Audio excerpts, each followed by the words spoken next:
Shout out to US ARC and all US ARC members. If you don't know what US ARC is, don't be ashamed. Just go ahead and click the third link in the description below. See what US ARC is all about, okay? You never know when legislations are going to hit your backyard, so that's why it's very important to consider becoming a US ARC member today. These numbers really do matter, and they look at it for consideration when it comes to battling legislation. So first and foremost, thank you, Phil Goss. Thank you to anybody out there who partners up and volunteers with US ARC organization. Thank you for anyone out there who's a US ARC member. And if you can't become a US ARC member today, please talk about it on your platforms. Let your neighbors know, let all your pet stores know what US ARC is here for, and it's here to fight for our animal rights. Thank you to every US ARC member and US ARC supporter out there.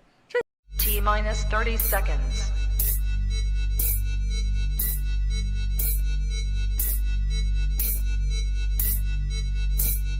T-minus 20 seconds.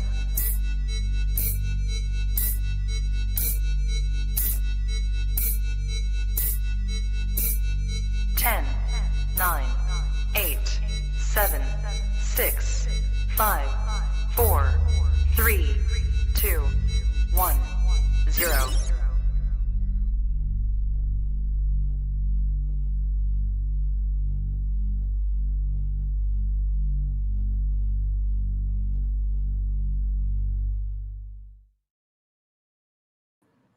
Trap Talk Reptile Network, the coolest reptile network in the world, episode 663, All on the Tree Tuesday. The great and powerful Chuck Vogel making his appearance tonight. I'm your boy MJ. What is good? Get the likes up, hit that subscribe button, hit that notification bell. Select all. You'll be remembered every single episode. Bill Stingle, the mayor, is back. So glad to be back. God, I missed you. I missed you, bastards. There he is. It's been a while since we've all been on the screen together because we kept missing each other the last few weeks. No doubt. How's your knee doing? Yeah. Great. Next question. Go ahead. Ask me. How are all those yellows doing? Oh, they're healthy. There's four yellows, right? Shut up, dude. Shut up. Well, if you're gonna have this, okay. Well, Mark Hager's fucking 75% chance of being a red dominant is a yellow fucking person, and so I got 6 yellows in a clutch today. I'm at 10 yellows. There they go. So fucking man. Hey, but listen, this episode saw the yellow neonates out there. This is for all the lovers. Yeah, so perfect timing. Perfect timing. And you know what? I am ending the war. I'm waving my white flag. No more. Red is the superior. Like, I mean, it is, but whatever. I'm not gonna just dig it into people anymore. Just God bless. Okay, equal opportunity for reds and yellows and blazes. There you go. Absolutely. We can all live together. We can. Yeah. Bill, how was your trip last week? You went to Michigan. I know you were doing some family stuff. How was that? Yeah, it was great. This is kind of a unique scenario. There are 8 of us that have known each other since college. All of us got married right out of college. We're all still married, which is, 38 years later, a feat in itself. So we got together this year for all of our 60th birthdays. We all turned 60 this year. With the exception, there's one that's my wife is the oldest. She turned 60 last year, and there's one that's 59.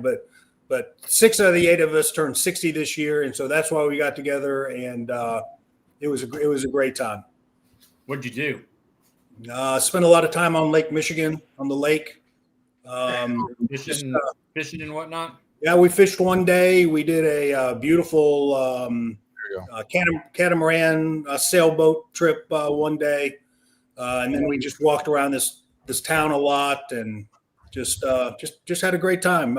We went to escape the Texas heat, I was telling MJ, but we didn't really escape it that much. It was like in the mid 80s during the day, and luckily it cooled off a little bit at night. But yeah, we had a great time. Thank you. Yeah, definitely miss Marshall. Well, hold on. Let's kind of get a little quick update, Bill. Just for for on the record, how things are going with the babies that you have produced this year. You have to get to the point where some of these might be ready to go to their new homes, right? Or where yeah, a lot of them are ready. Too hot to ship. Too hot. Yeah. Won't be shipping out until October. A lot of them are established already, ready to go. In fact, a local person is going to come Monday and pick one of them up. Nice. So a lot of them are ready to go. The last 2 clutches are being established. And then I had my first ever summer ovulation. I just had female number 9. Female number 9 upgraded. More eggs coming. More eggs. Hopefully, more eggs coming. It's a repeat pairing. In fact, Delic has one of the animals from this first pairing, which was 2 years ago.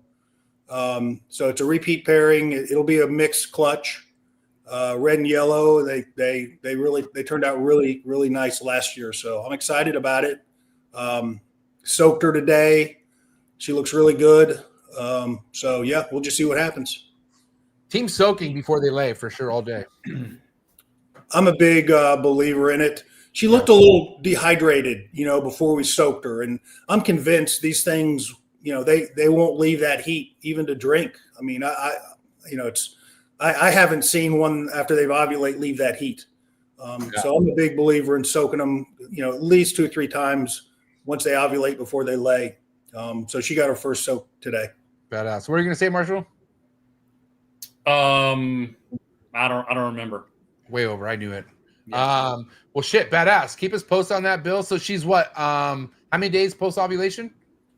She's probably a week now. Oh shit. Okay, so she's very. You got a few couple weeks. Yeah, 7-8 days. She ought to be going into that shed here in the next week or two, and we'll just see what happens. Hopefully, she doesn't torture me by going 60+ days. Like one of my females did earlier this year. I thought it was 50 something. It went to the. It was 60. It was like 62. What? Wow! And then she laid them. Were they good eggs or no? No, they were all perfect. Oh wow! Yeah, I couldn't find anybody. Mark Hager had one female go 60 days, but everybody else talked to post shed or post ovulation. Post ovulation. Post ovulation. Okay. Yeah. So that I was going to ask, that baby that you're saying is about to go locally, that's the first one going out for the year? That'll be the first one going out. Yeah, leaving the facility this year. You actually have some available, no? Or did they already sell? I saw you post some sort of needles. I do. I have got like 2 or 3 animals from Scarface, which was that Cofio locality type male, to a blue line female. I've got a couple of those that are established, ready to go. So yeah, I did post. There's one of those is on Morph Market. All right, well, hit up Bill. Put promo code Trap Talk. Get an invitation to his party. There you go. Well, right on, Bill. I'm excited to see what happens with that summer clutch. Marshall, I think we talked last week, and you're pretty confident you're at where you're at with the babies. Like everything else looks solid at this point, because I think the ones that we weren't too sure about already, they crossed over. So now you're good. Yeah, they went. Yeah, the ones that I've got, I think I've got 10 or 12 left, something like that. They're all, on autopilot, which is real nice. Yeah. Definitely not selling anything anytime soon. No. Yeah, so they're good. I think my Angolan python is gravid, which will be cool. I've never produced those. She's acting. She just thinks she just had a pre-lay shed. I've been trying to breed them for, I don't know. I got them as adults. A friend of mine just basically gave them to me, a local guy, and I've been trying to breed them for the last, I don't know, 3-4. I've had them here for like 4 years or something like that, maybe 5, and just nothing. But I didn't really see a bunch of locks, but she's acting gravid and looking gravid, so we'll see. That'll be cool. Yeah, those are really cool snakes. I had one for a long time. Yeah.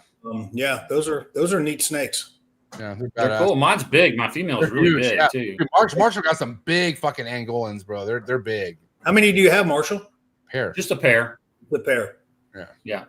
Like what do you keep that big female in? I have one of those big. It's a ARS, like the ones that are on the rollers. They have the clear door in the front. Basically, it's modular with a 50/40. So I just have one level in like the middle of one of my ball python racks. Nice. And I keep them in that. So it's like basically a 4-foot tub, 4 and foot wide. You keep them just like ball pythons, right? Pretty much, yeah. Yeah. I mean, more space. And no, I don't give them. I keep them on paper instead of COCO because they don't have any problem shedding. I don't spray them or anything. Nice. And they shed perfect every time. I guess they're kind of like arid. They're kind of like my carpet pythons. I've never had a carpet python have a bad shed. And I'm like you. I never spray them. Don't do anything. They just have good sheds. Yeah, which makes sense. I mean, they're from more arid climates, so they don't need all that dampness and humidity all the time. Nice. All right, well, listen, Chuck Vogel, what a sound check, ladies and gentlemen. Holy shit. This was all worth it, though, because we got him. He's here. Audio-wise, which is, don't worry, don't bitch. You know, it's great. But let's go around the horn real quick, because I know of Chuck. Heard his name, obviously, just by having this podcast and, you know, bringing on multiple chondro breeders who've been in the game for years. Nothing but great things about this guy. Then I saw that he came on the Chondro Bar Room, but that's it. Like, I just know that he's done some really legendary shit with yellow neonates. I know he was friends with Rico, which I can't wait to maybe hear some cool Rico stories, but kind of want to go around the horn. We'll start with you, Bill. I want to know what you know of Chuck Vogel. Well, I know a few things. I know he's one of the OGs, been doing this probably even longer than Marshall. I know he's very close with Rico. And I know they had some joint projects together that I'm interested to talk to Chuck about that. And I know he's the Kofiau King. So all great reasons to have him on the episode tonight. Yeah. Marshall, what do you got to say about Chuck? Yeah, I've known Chuck. I met him through Rico. Everything Bill said, he's been around a long time. He's him and Rico had the Black-headed Canary project, and Chuck's been continuing to work with the Kofiaus ever since then. And I met him kind of I want to say he did the Daytona show a couple of times, or maybe it was Orlando already, and brought Kofiaus to his table, a bunch of babies, and he had adults on display, and met him there. And then when Rico got sick, he was a big help with Rico. And yeah, man. Dealing with Rico's collection, helping get those animals. Helping Darlene, Rico's wife. Yep.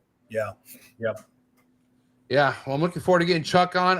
Like I said, we had to take a little bit longer than usual to get sound check going, but we're here, and I want to kind of just get things rolling. You ready to bring Chuck on or what? Yeah. Let's do it. All right, guys. Appreciate everyone in the live chats. We're gonna get things rolling right now. So do what you gotta do. Do what you gotta do to get your mind right. Do what you gotta do to stay hydrated. This is episode 663. The great and powerful Chuck Vogel coming at you right now. Let's go. Choo!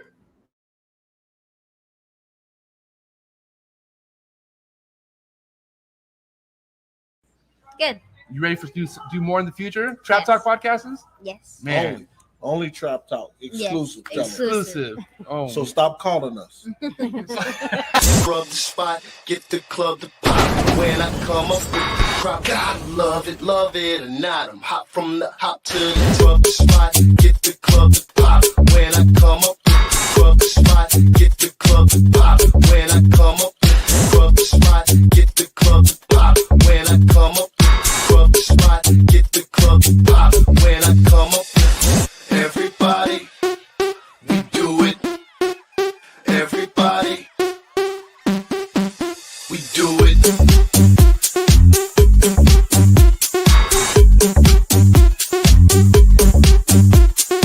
it. Do it.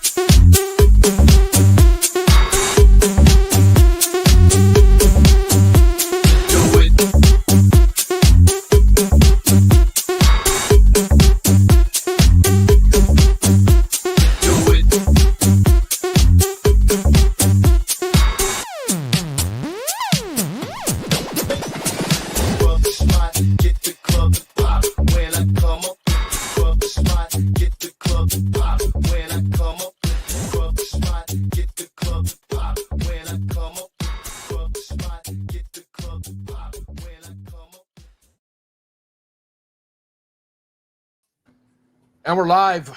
Chuck, what's up? Are you there, Chuck? I am here. Can you hear me? Yeah. What's up, buddy? We All can hear you here. Welcome, Chuck, to Trap Talk, buddy. All right. I don't know what's up with the great and powerful thing, but yeah, I'm here. Listen, I got to win over some of these yellow neonate fans. I've been pretty aggressive over the last year or so about reds being so more, I guess cooler. But listen, I don't feel like that right now, Chuck. I like yellows a lot. I think, especially since you're here, and I've been doing a lot of research on the yellows that you've made, and we're going to talk a lot about the, black-eyed looking stuff. You got a lot of cool stuff going on, Chuck. But holy cow, man, I've heard your name on this network ever since I started it. So it's a great honor to have you on the show tonight. I keep a low profile, MG. I tend to fly under the radar a bit. So I'm kind of the elusive one in the bunch. But yeah, I'm always here in the background.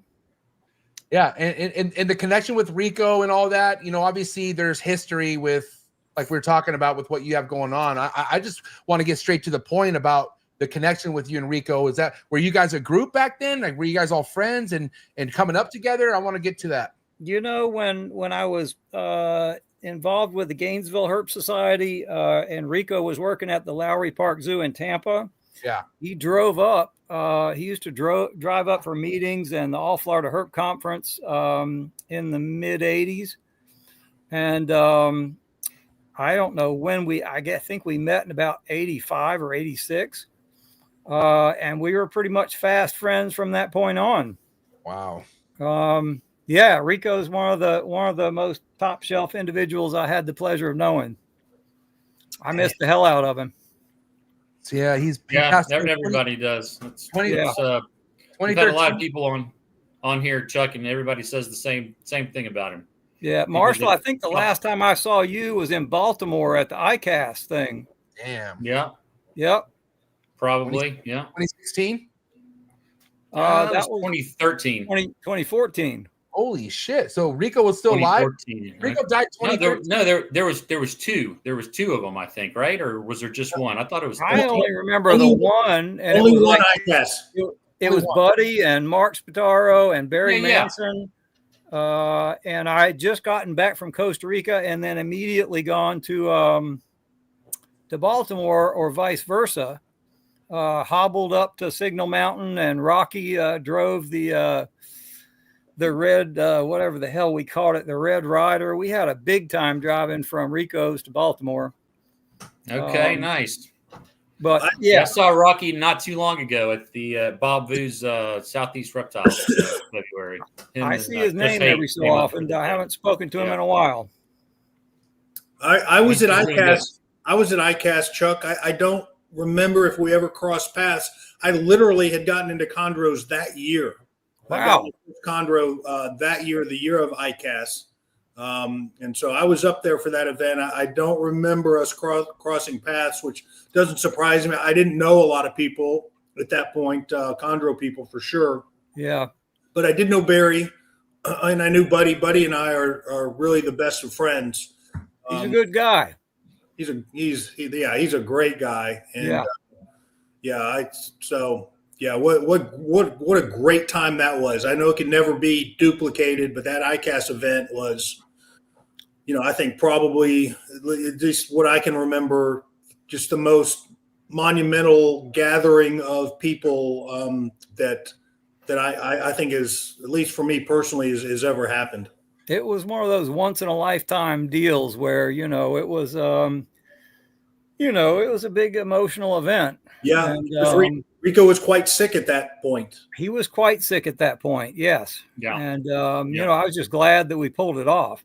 Yeah. And I was glad to see him, get the Lifetime Achievement Award thing. And, he hung tough at the whole thing. He was basically, he was up as much as I was.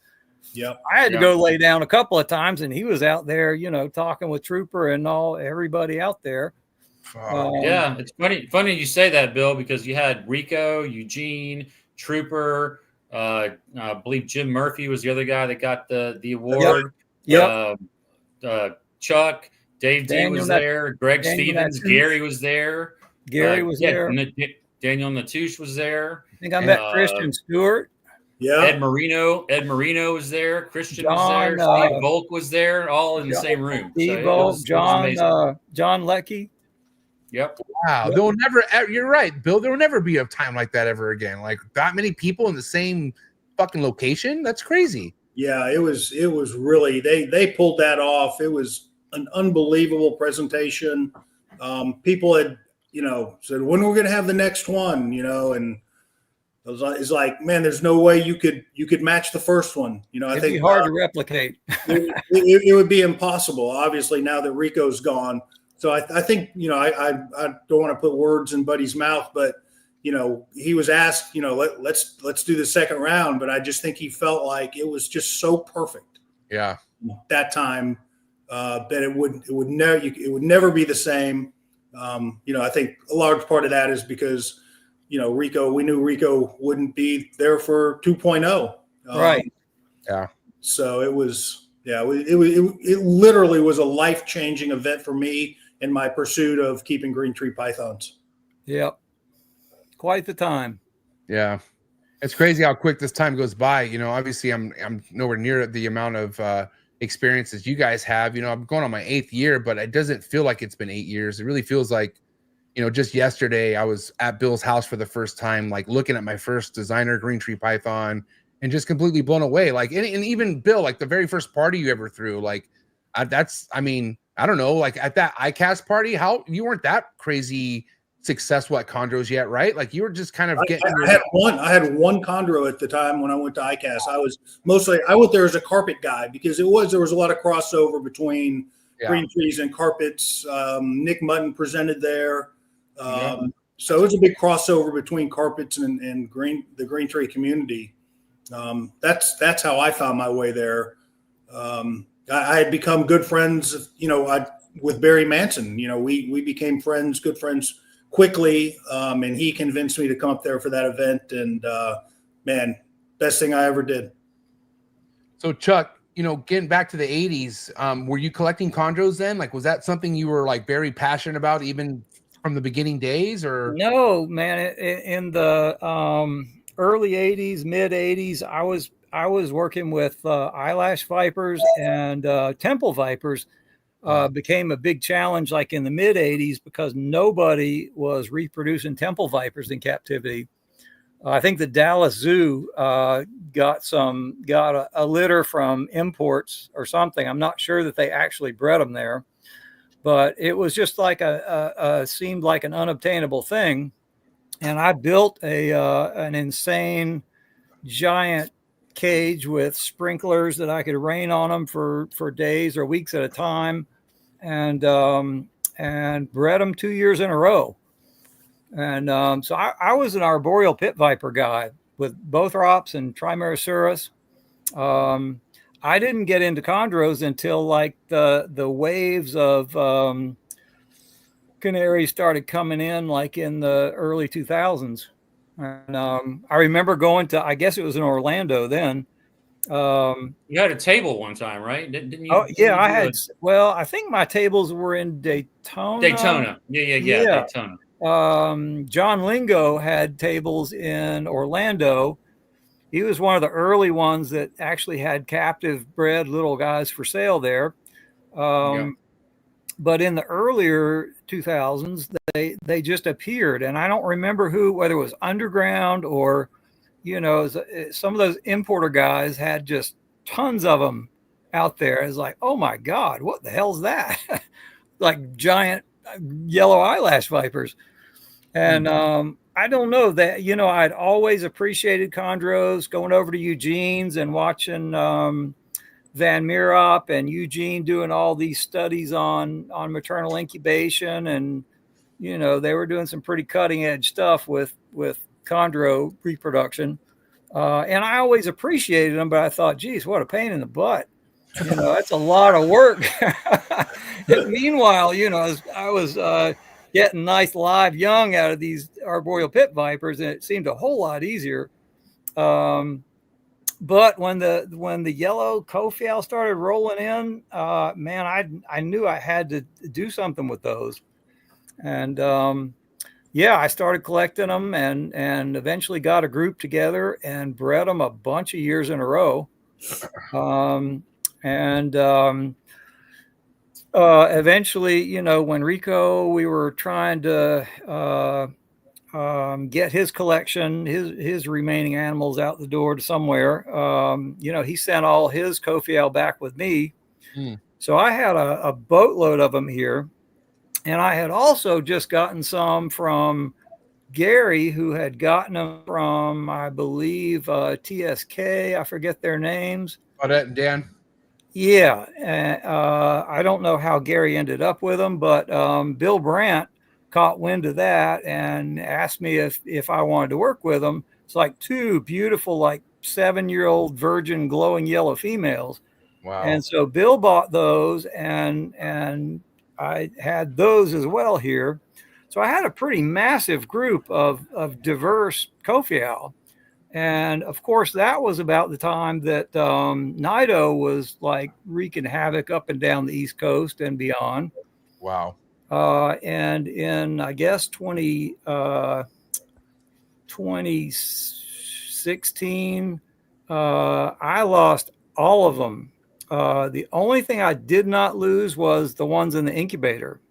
Wow. And those were the ones from 09, Signal Herp 09107, the Blackhead 05 Signal Herp girl. And I bred her to one of my 2011 males. And that's how I got the current group. Had those eggs not survived and been fine, both the parents died, but whole damn, massive wipeout here. But those guys survived and were healthy and were Nido free and grew up, and they're reproducing to this day. It's amazing. And so, Chuck, the Blackhead Canary was a female? Yes, the Signal Herp, the dam to the ones I had, the original, it was a Blackhead bred to an 05 female. Rico bred a 05 female to the Blackhead, and the animal I got was 09107. It was one that was in the auctions. It had gotten by us, and I didn't realize it was a pure Kofiau. I thought it was like a cross or something. And I think Matt Morris figured out that, hey, that's what. Why is there a Kofiau in the auctions? I was like, oh, damn. And of course, I couldn't all of a sudden pull it, since I was doing the auction. That would look bad. Oh, yeah, there's one of my original breeder males. Wow. Cool.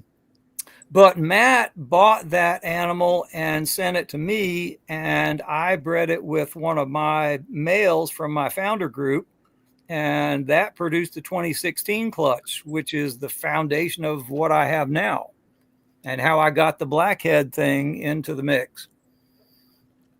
So with you, Chuck, I just got to ask, the whole idea behind the projects was keeping these things high yellow as possible, right? Or what was the trait that you're chasing? Like, what was I was trying to figure out whether if I could do a sibling pairing and see what developed. I didn't have anything unrelated, so there weren't a lot of options. So with those 2016s, when they grew up, I paired a couple siblings and got offspring in 22 and 23 and 24 and 25. They're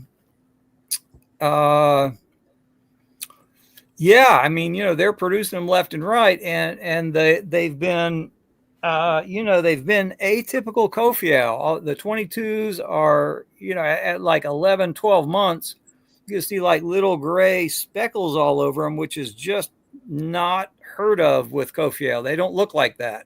They're clean yellow until they're, 3, 4, 5 years old.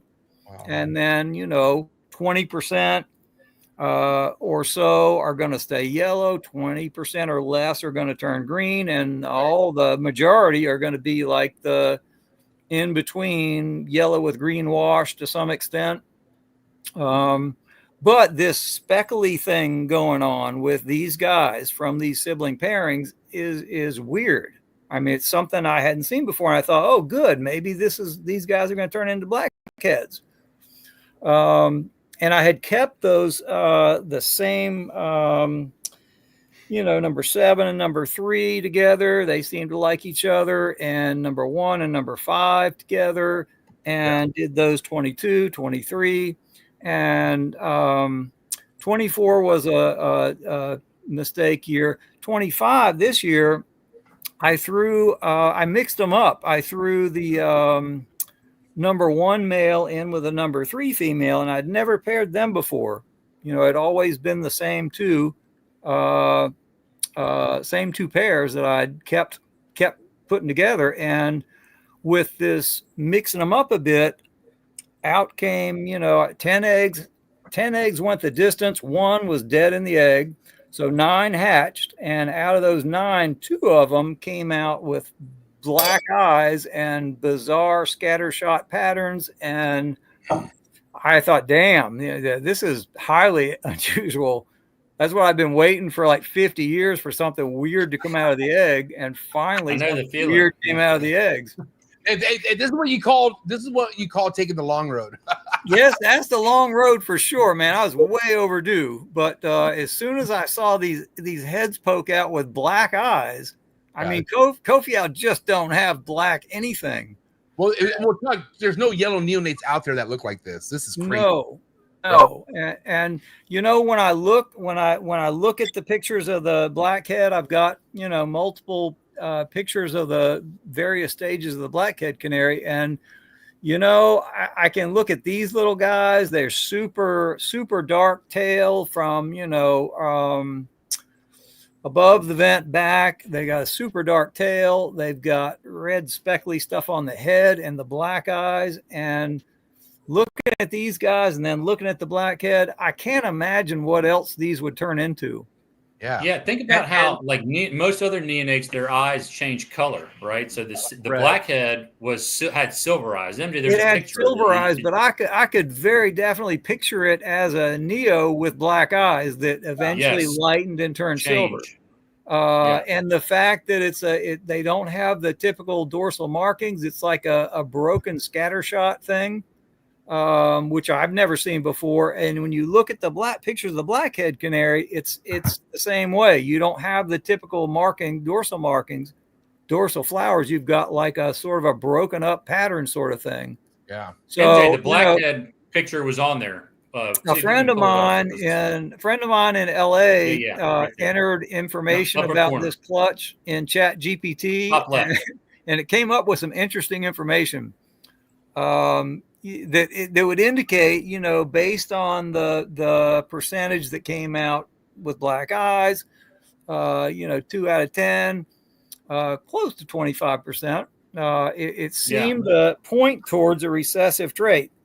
And plus the fact that these were all sibs, right? Yes. This from a sibling. And you switched them up for the first time. Yeah.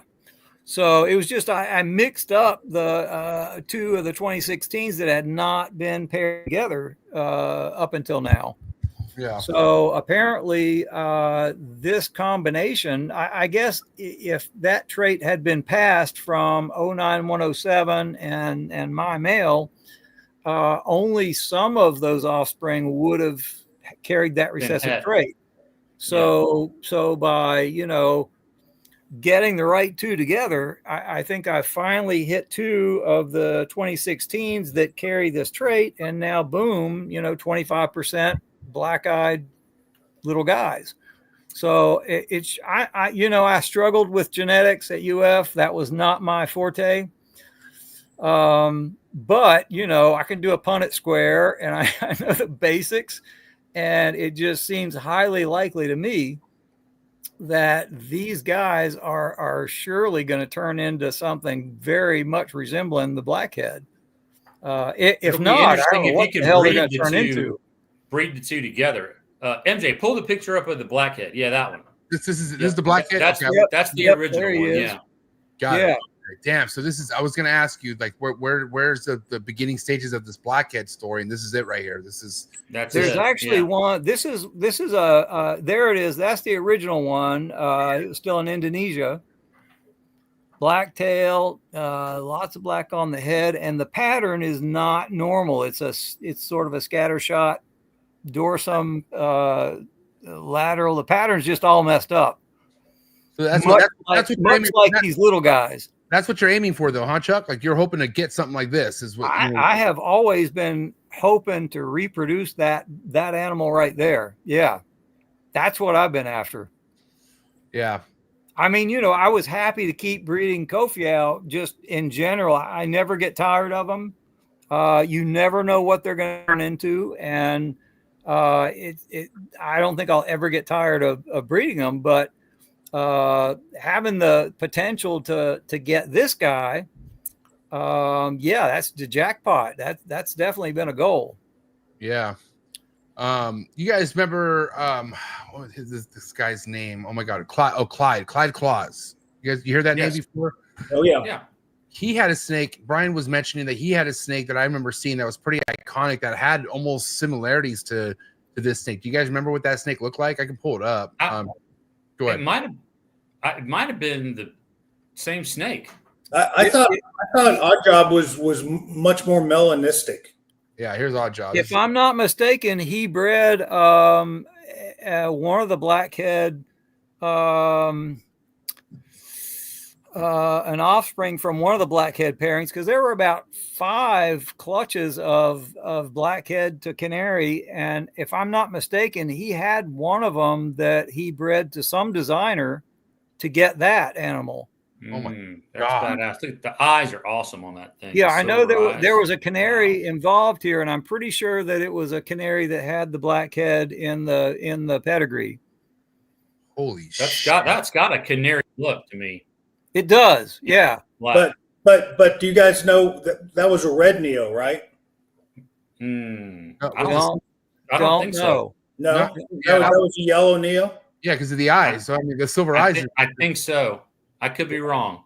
Mark, that's that's Mark red. Hager. That's Mark Hager's dream yellow right there. Oh, and that's what he's headed for. He's trying to make something like this. Yeah. But you're saying what were you saying this has? The canary vibe, Marshall, or what was it giving you again? Like the head. I mean, just the way the conformation of it. You know, like the way the structure of it to me has I can see the canary influence. I can see canary influence, and somebody told me that he had like a canary with blackhead in the pedigree that he paired with something, and I'm pretty sure that's what led to that animal. Is this a yellow? Is this a yellow? Be wrong. I'm pretty sure it was like a tweener, like not really red, not really yellow. Yeah, Brian Fisher saying it was orange, a crazy looking orange. Huh. What? I've never seen anything like that before. That is nuts. It looks confused. It does. But it's also gives that, because we've seen lately, I think obviously with some of your stuff, Marshall and Bill, I think you guys, that chocolate color, like red neonate that's been like starting to pop up in some of these designer clutches.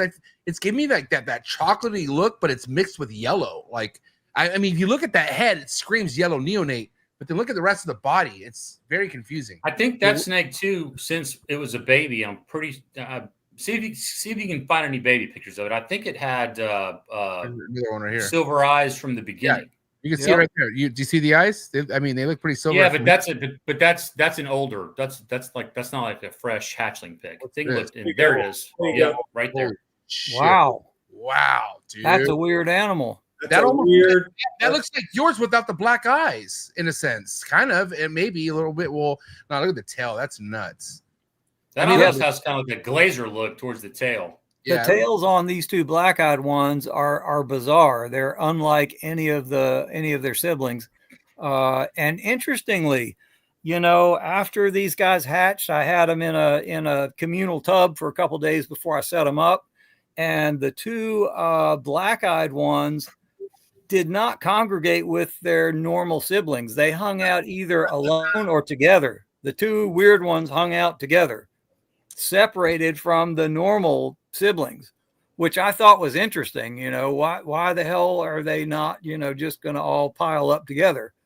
Yeah. But they absolutely segregated themselves for the 3 or 4 days before I set them up, which was kind of interesting. And in feeding trials, the two black-eyed ones are totally different temperaments. Yeah. Like the normal ones are runners. They'll tuck and hide, or most of them are just spring-loaded runners, which is typical for the little Kofi owl. The two black-eyed ones stand their ground. They don't tuck. They don't run. They snap. Totally different. I mean, It's like, if you didn't know better, you think, oh, those two came from a different clutch. So that thing is sick right there. I think that's like the early baby picture right there. Yeah, Brian. Shout out to Brian Fisher. He just shot me this picture right now. Nice. Thank you, Brian, for that. I want to ask you, Chuck. I want to kind of get to some of the, obviously with time you put in after year, you figure a lot of shit out with the chondros. I feel like one of the biggest things is obviously like how to delegate and how to work around the the runners and the head tuckers, especially when it's the nicest one out of the clutch and you want to do everything you can to get to eat? What was your method? Like, what helped you? Man, I start right from the get-go. I go through, and usually about 1 in 10 will take pinks right off the bat, and the rest of them are a runner pain in the ass. And I don't know whether it's just getting old and less patience, but I start straight away assist feeding pink heads. And generally after about 3 or 4 pink heads, they'll start taking pinks, frozen thawed pinks. But, just cramming those pink heads in there and getting them to work their jaws and swallow it, just gets them going through the motions of eating, and straight away, maximum of 6 or 7 assists, they always start taking pinks. Like now, out of these 9, 7 of them are good to go. They're off to the races, and 2 of them are still being a pain in the ass, but they're about to come around.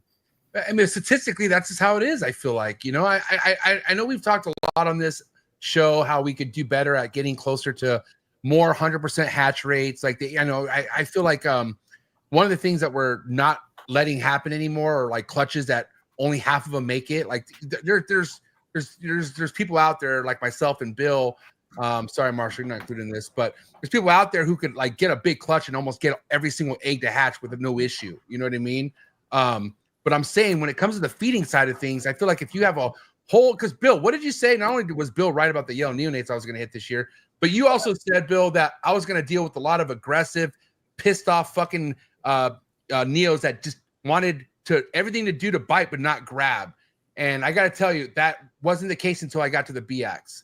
And all these fucking BX, psychotic little bastards, but they don't want to grab to save their life.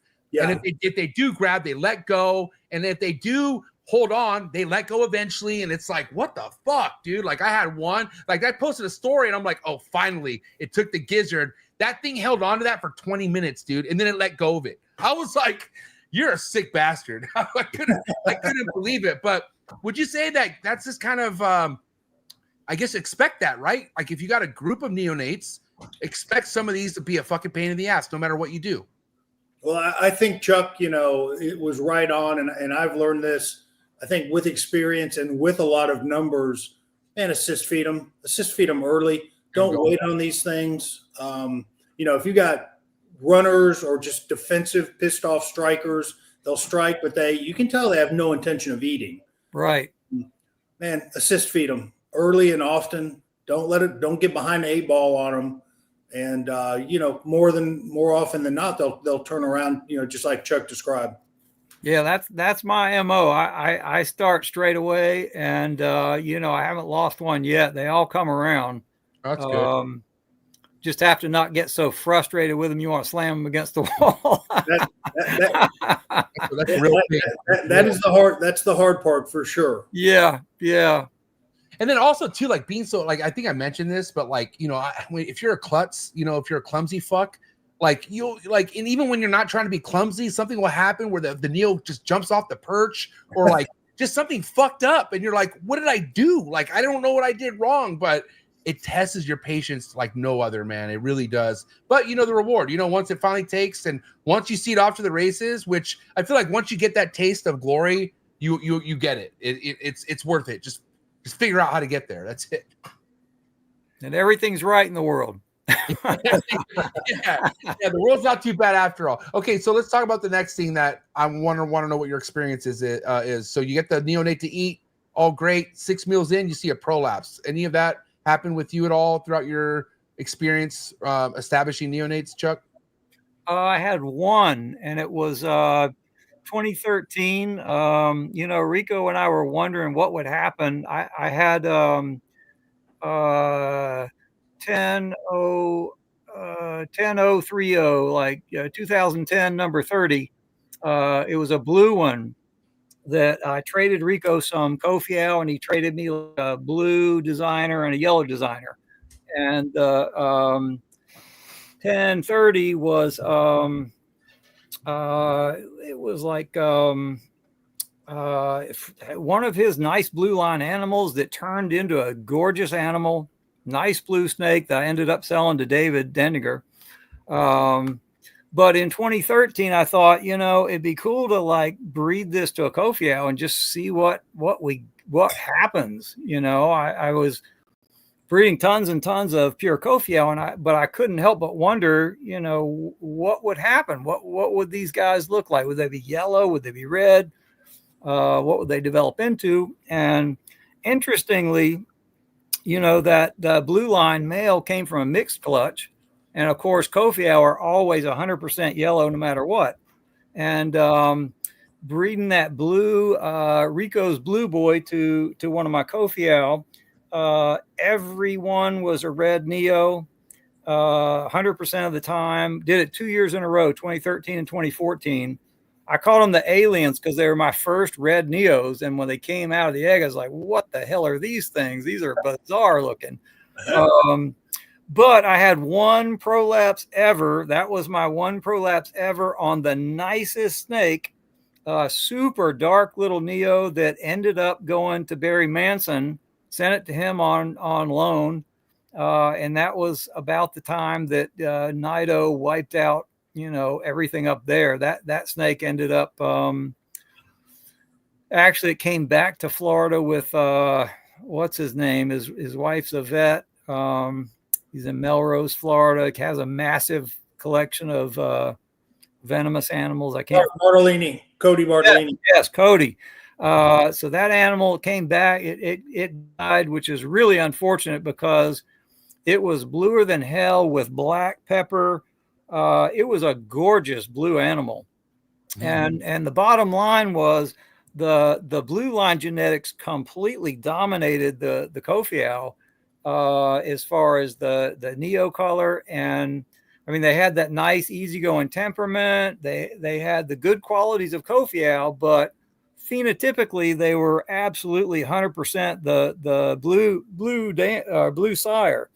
And a huge percentage of those animals developed into beautiful blue animals. As they matured, a lot of them were bluer than the sire. So it seemed like, okay, well, if you breed a Kofiau to, a blue line or I guess some other strong designer, the Kofiau is going to be overpowered. Interesting. Chuck, before the show started, maybe you were listening. I 2 times now I've produced animals from a Kofiau male to blue line females. And so the first time I have one holdback from that clutch. It's 2 years old now. And I'm really, really interested to see. It was, again, these were all red Neos. So I'm assuming that the male or the female that was bred to is, like you said, overpowering the Kofiau.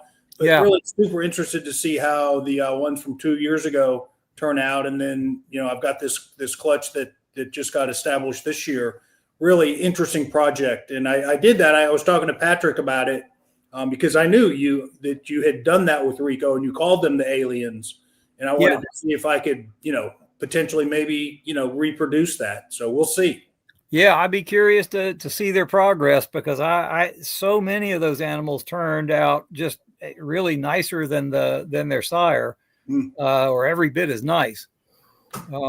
So yeah, if you don't have 2 blue line animals, and you want to produce blue, cross them with a Kofiau. I like it.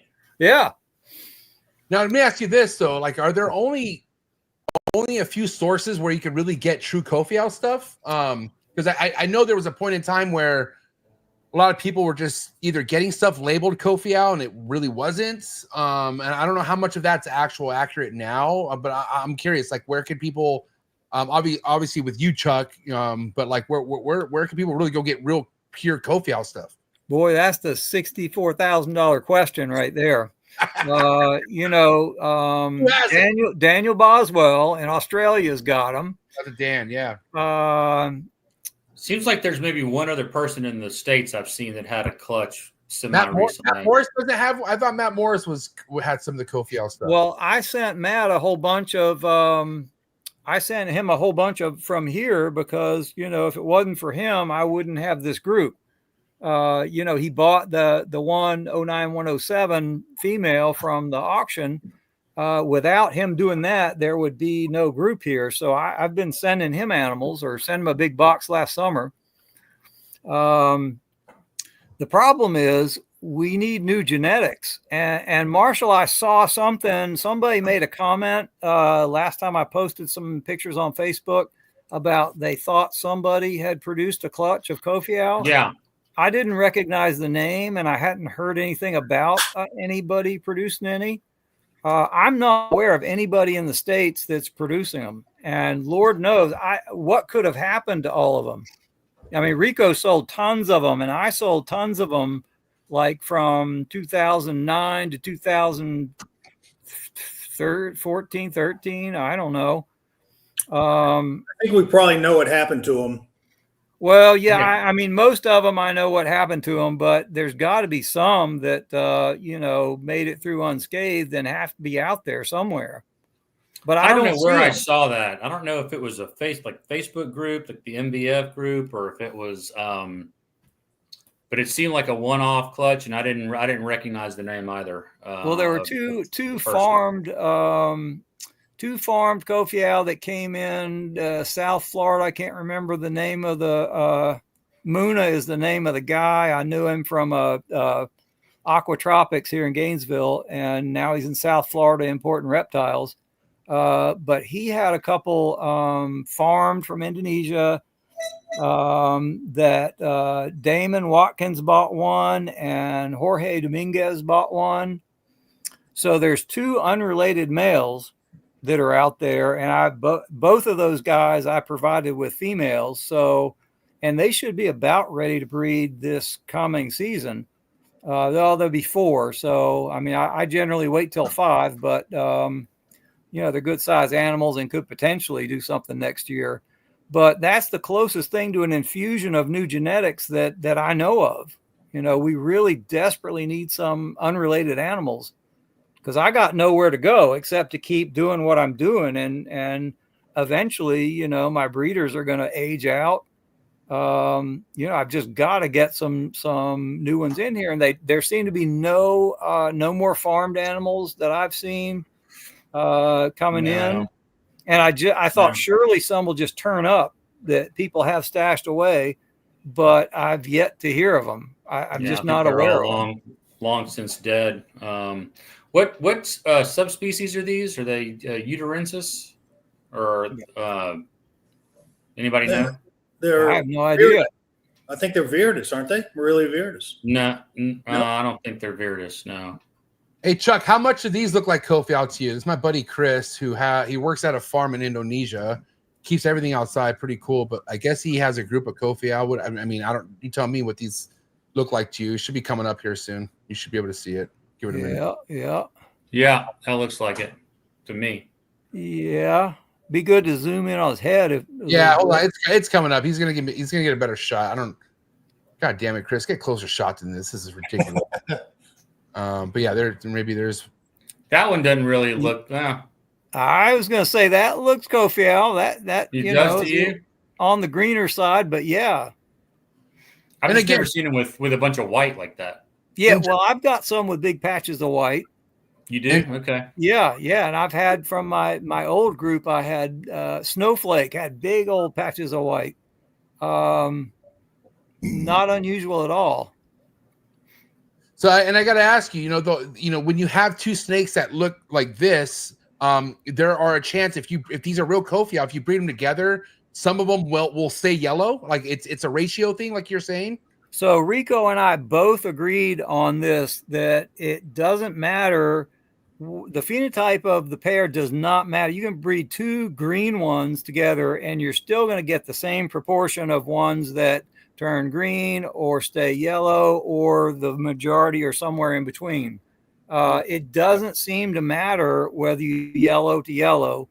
You don't seem to get a greater proportion of ones that stay yellow. You know what I mean? If it's pure Kofiau, regardless of how they look, you're going to get the same percentage of each yellow, green wash, and green. Actually, I've had more that stayed yellow than turned totally green. I've got one of my breeders is green, and that's a rare animal. Most of them are not. Most of them are like that lemon lime yellow with green wash, and they're the most chameleon-like things that I've ever kept. Snakes. The breeding season, the males will freckle up a good bit with like little green freckles, and then the off season they go away. This is the yellow male breeders. Chuck, have you ever seen one? Have you ever seen one turn hormonal blue?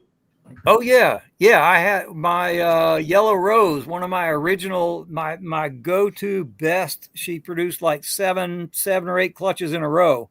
Was totally hormonal blue and never changed back. And if you remember too, there's the ones that are I think they're dead now, but there was I think they were called the Gray Sunday. Were also Sunday. Yeah, they were in Europe somewhere, and there was like a white. She went. Yeah, I think pretty sure she went like hormonal white. Before we lost Rico, one of the last times I went up to visit. There's my hormonal blue girl, Yellow Rose. Gorgeous, great animal. I love that animal. But Rico called, he called his connections in Germany and some guys associated with Gray Sunday Project, and the word was that they were gone, that they died, that there were none around that anyone knew of. Because I asked him, about, trying to track down those guys or anybody, any of his European connections, and it came up empty. Because that was a pair, right? Like a real white female. Gray Sunday, I think they had more than a pair. I think there were either two pairs or a trio. I'm not sure, Marshall. I don't remember. But the males were white too, right? Well, I seem to remember like a picture of two of them side by side. And one of my 09, I think it was one of my 09 or 10 offspring, went from yellow to greenish to blue, and this was not hormonal. It was before it was even mature. It went to you would assume hormonal blue, and then it got lighter and lighter and lighter. That's one that got wiped out in 2015 with Nido, and I've got pictures of her somewhere. But she was looking very much headed towards that Gray Sunday look, where she was just super, super blue and light white color. If that animal had survived, it probably would have been very close to one of those Gray Sunday animals. You guys have seen those, right, Bill? MJ, you've seen the white Kofiau? I think I've seen it. Yeah, It's white with yellow eyes. White, and I'm sorry, that was in Europe. That white one, that white. Gray Sunday Project. Just do a Gray Sunday Project, and you'll see them. It didn't make it, right, from what I understand. Like it ended up passing away, or it couldn't get viable clutches or something like that. Was that the story? They did get some out of them, I think, but the group ended up passing away, and the offspring that made it, if I remember correctly, they were dispersed, and nobody quite knew where they were or if they were alive. That was from that last inquiry that Rico made, right year before he died or summer before he died. So that best we could tell is there are no more Gray Sunday animals, bottom line. So I got to ask you, obviously it's been a very heavy yellow neonate episode, but looking at your stuff here, Chuck, clearly you got red neonates in the mix. So you got red stuff happening, and I'm curious, like when did that start crossing into your projects? Those are the two animals that I traded Rico. I traded him to Kofiau, and my son went up with me that time, and Rico was like, well, what do you want? And my son was like, hey, why don't we get like a blue one and a yellow line, and that'd be cool. And so Rico starts pulling out, tubs and going, well, here's some blue line and here's some yellow line. I was like, well, Rico, I trust you. Just pick something out that might be interesting. Yeah. And so he pulled out that blue one. That's Nice. 10030, 2010, number 30, and The other one looks tiger stripe. Is that tiger stripe by any chance? It wasn't a The yellow tiger one? stripe. It wasn't a tiger stripe. It was just a high yellow, or one of his yellow lines. And yeah, there's that boy. He did pretty well. He produced like 4 clutches for Dave, I believe, because Dave sent me a couple of the Neos. He's talking about Dave D. If you guys didn't put it together. Yeah. Dave Derringer's Dave D. Yeah. Yeah, those were bizarre. Those little alien guys were just bizarre. And that was a snake. Buddy. This was just like a spur of the moment thing where Mark Spataro had this calico type female and paired her with a Kofiau just to see what the hell would happen. And man, those were the biggest, most beautiful eggs ever. She was not quite right, that female, though. And although the eggs only like, I don't know, it was a clutch of 12, and I think 4 of them hatched. Oh, wow. And shortly thereafter, that female died. Developed a respiratory infection, and Elliot Jacobson, helped me try and treat it, but it crashed and burned. But that was interesting. Did you happen to get that Nepenthes that the pictures are of? Did that come from Rico by any chance? The Nepenthes? Yeah. No, I've got a big wall of Nepenthes. Oh, okay. Yeah, no, that was my Just thing. curious. I think I tried to give him 1 or 2, and he said, "Hell no, I'll just kill it." he wasn't a green thumb kind of guy. In spite of Darlene, I gave him one. I gave him one after he got sick. That's why I was asking. I tried to give him one after he got sick, but I think he said no. Is this a scar of some sort on this head right here, Chuck? No, man. We called her Red Light Girl because she had that one little spot. I mean, it's a red Neo, and that one little spot of red just never changed. So she had like a red spot on her head. It's not a burn or a scar or anything like that. It's just a little spot that never ventured from the red Neo. I mean, because fully scaled and everything. Yeah. One of the things I hear all the time, especially from somebody new coming in, is like, "Oh, will this red Neo stay red forever?" And it's like, "Fuck, that'd be sick." But no. But you see something like this, makes you wonder, like, what if? Like, if this one little spot could be here, like almost like a scaleless head ball python, right? Started with one scale, and then next thing you know, went completely scaleless. Hope this doesn't end like that. But I'm just saying, like, this has to be like, something interesting to look into, Yeah, that was definitely a bizarre thing. And I don't know the significance of Red Light Girl. I don't remember what Rico thought of that, but definitely there was just that one little spot on her head that never turned, never changed. And how many clutches did she give you? None. I sold that animal to, this was like a short thing where I did the trade with Rico, and I thought it'd be cool to work with a couple designers and maybe breed some. But I was getting, my focus was getting off track, and I really wanted to focus 100% on the Kofiau. So, it was 2013, 2014, the alien clutches. And I sold the blue one to David, and that yellow line went to Jason. Now I can't remember who I sold that one to.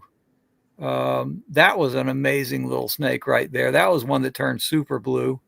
Wow. Is this the one from Mark Saparo or something like that? No. That was one of the offspring from the Rico's Blue Boy to the Kofiau. Wow. That's badass. Right yeah, that's a Kofiau blue line. Wow. And you ended up keeping this one, or did you sell it? Kept it for a while and sold it. Yeah, I ended up selling all those guys eventually because I just wanted to focus on Kofiau. Wow. Dang. So it's like you gave it a shot with the designers. It's just not for you. Is what you're It's saying. just then- something then I went wanted all to do. Ryan It's Young on not us. that they weren't for me. I totally appreciated them and was into them. But I thought, you know what? Kind of like with the Waggler eye, in order to make that thing happen and make it a success, I had to focus 100% on nothing but those Waggler eye. I got rid of all the other palm vipers and eyelash vipers, and I just focused on Waggler eye, and it worked. And kind of like the same principle I applied to the Kofiau, it's like, okay, I'm gonna shed everything else and focus 100% on these guys. And damned if, it didn't work. I didn't know if I would be able to breed chondros. I'd never done it before, but yeah, no problem. Pretty straight away got a clutch and more clutches thereafter. And I've had no problem getting them to breed. Yeah. What's the biggest year you've had, Chuck, with clutches? I don't really know what you're aiming for, every year. I don't know if your less is more or you try to shoot. I'm a less is more. My founder group, I had 2.2, and 2008 I got one clutch. 2009 I got two clutches. 2010 I got two clutches. Generally there was at least one. The one blue yellow rose, that blue one. Like 7 years in a row, she laid a good clutch.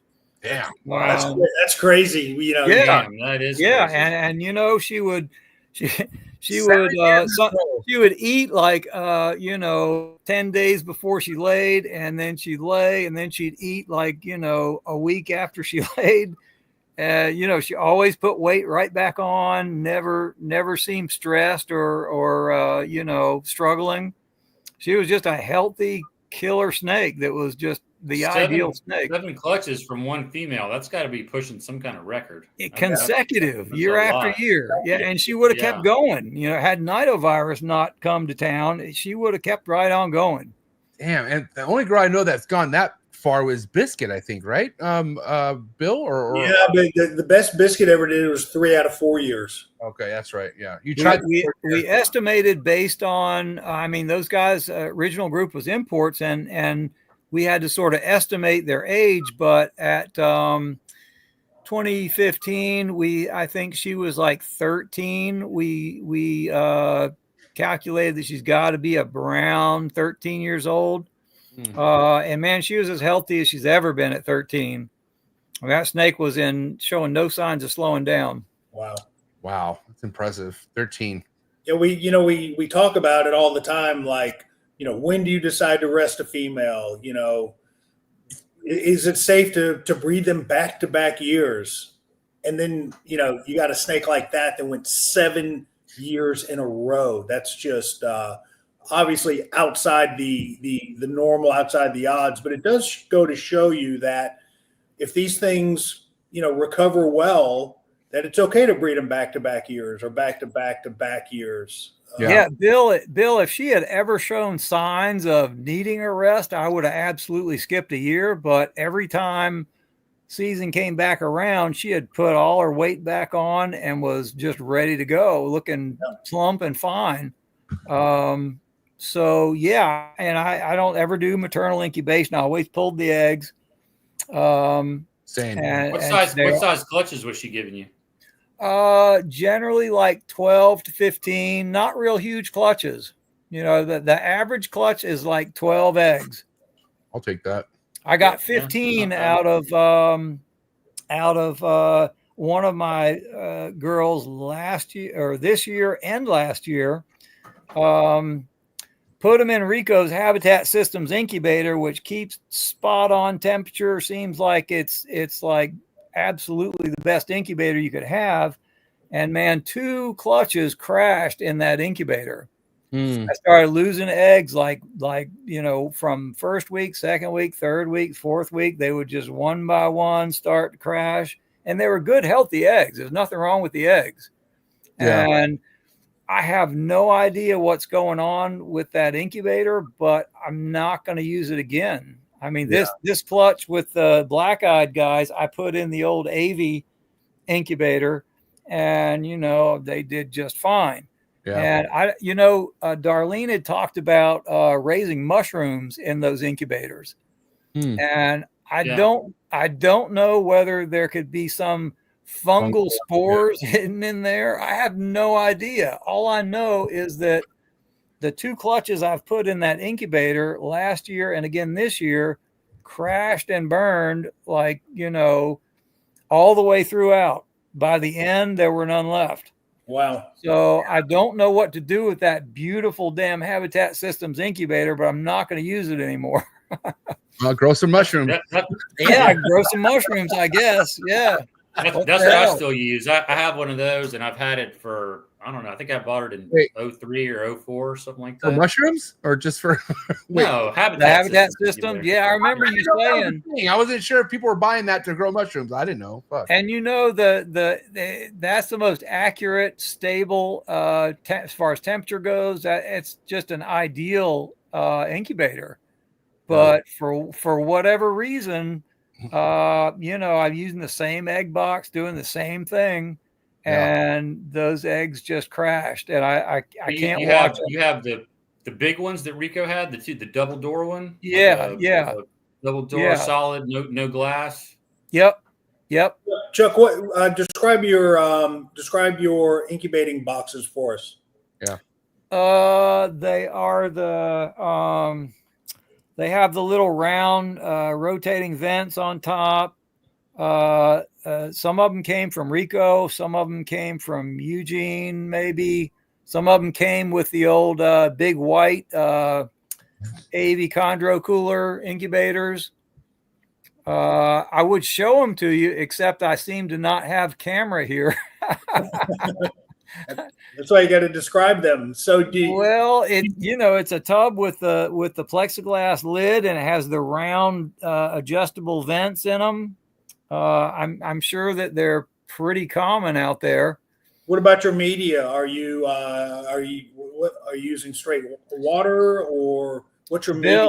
Bill, I have always, all my life, for like 50 some years, I've incubated on vermiculite, and I've had exceedingly good luck with vermiculite, and every chondro clutch I've ever hatched has been on vermiculite. Yeah. So it's kind of like, I've been very tempted to try the no substrate. But why? Yeah. I mean, Totally. Generally, if all goes well, 100% of them hatch, and I'm just comfortable with it. So as long as they keep hatching, I'm going to keep doing it that way. Yeah. I mean, it's crazy because obviously as times goes on, there's multiple different options for like substrate, but it's, okay, I get it. Like water crystals, cool. But like, why there's other options that have worked for, generations that don't have chemicals or anything in it, but it's all about finding what works for you. Never fucking don't change it. Once it works. I mean, vermiculite has worked for me since like, the 70s, and I'm not gonna change at this point. Hey guys, look who's in the chat. Wow, dude, respect. Shout out to Miss. All right. There she is. That is awesome. Wow. So no spores in those incubator. That's good to know. We can't blame the mushrooms. That's epic. Yeah. Oh, all right. So I don't know. It's still a mystery. Awesome. Awesome. You never know who's lurking in the chats, right? You never know. Yes. Darlene, welcome. Awesome, Darlene. Darlene, it's good to shout out to Darlene. Yeah, I'm nice to meet you, Darlene. I've heard nothing but great things about you. So yeah, pretty cool to have her here. Very cool. But yeah, kind of going back to the way you do things when it comes to hatching out chondros, Chuck, obviously there's a lot of things that you need to make sure you have in order, right? We're talking about substrate in the egg box, but temperatures, I feel like, is everything. Are you straight and bake? And if so, what's the temps you like to go with? If you do drop, can you explain all that? Like, for a while I experimented with the start at 86 first couple of days or week, and then bring it up to 87.5 and then drop it the last week. But you know what? Straight bake at 87.5 works just fine.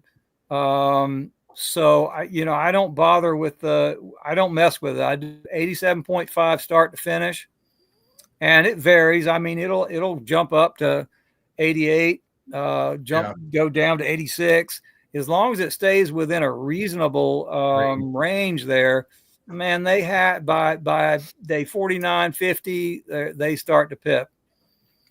Yeah, that was kind of Bill's thing for a while, right, Bill? 87.5 straight through. And I've gone back to that. I've gone back. Maybe the last week I'll dip them down half a degree. That probably doesn't do anything. But I've gone full circle, and I'm now back to 87.5 and having good success. Same.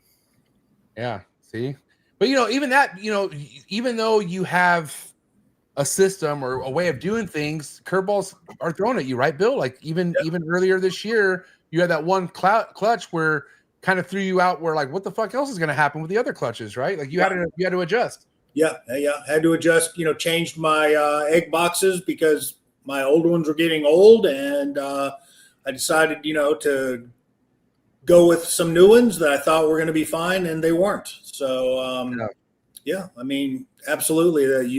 You always get curveballs thrown at you, whether it's an incubator that's worked great for you for years, and then all of a sudden it doesn't work, or you change egg boxes for, whatever reason, trying to go, the enemy of good is better, and, so yeah, there's always curveballs. You've always got to adjust, and, just, when you find something that works for you, just stay with it. Don't try to get better. Don't try to, just go with what works. Yeah, my Sterilite tub with a hole in the top is my nest box.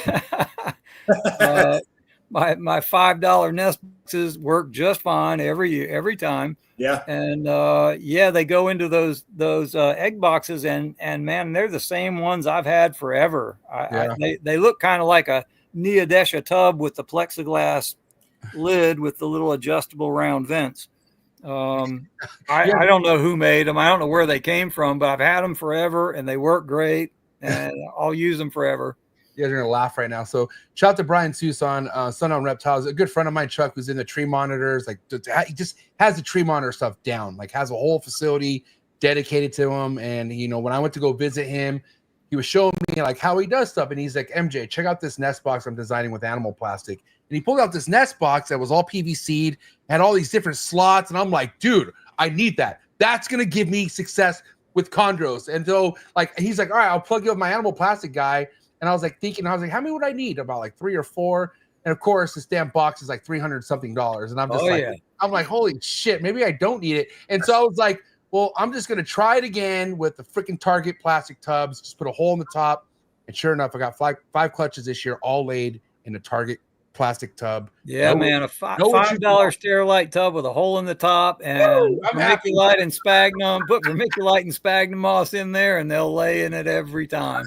I will have to say, as crucial as incubating tubs are, it's the complete opposite with nest boxes. Yes, absolutely. Buddy Buscemi uses a freaking Home Depot pail with nothing in it. It's just a plastic. Yeah. I'm pretty sure you can use a Nike shoe box, and it's going to I think so too. Yeah, I used to crack up at Eugene's elaborate damn nest boxes that oh my God. Who knows how much he tried to sell those for, but I mean, good God. Talk about unnecessary. I got to ask you, Chuck, kind of going back to what we were discussing with your incubation methods. I don't know. This kind of varies. We've had multiple people come on the show talk about when they like to approach food trials on a neonate for the first time.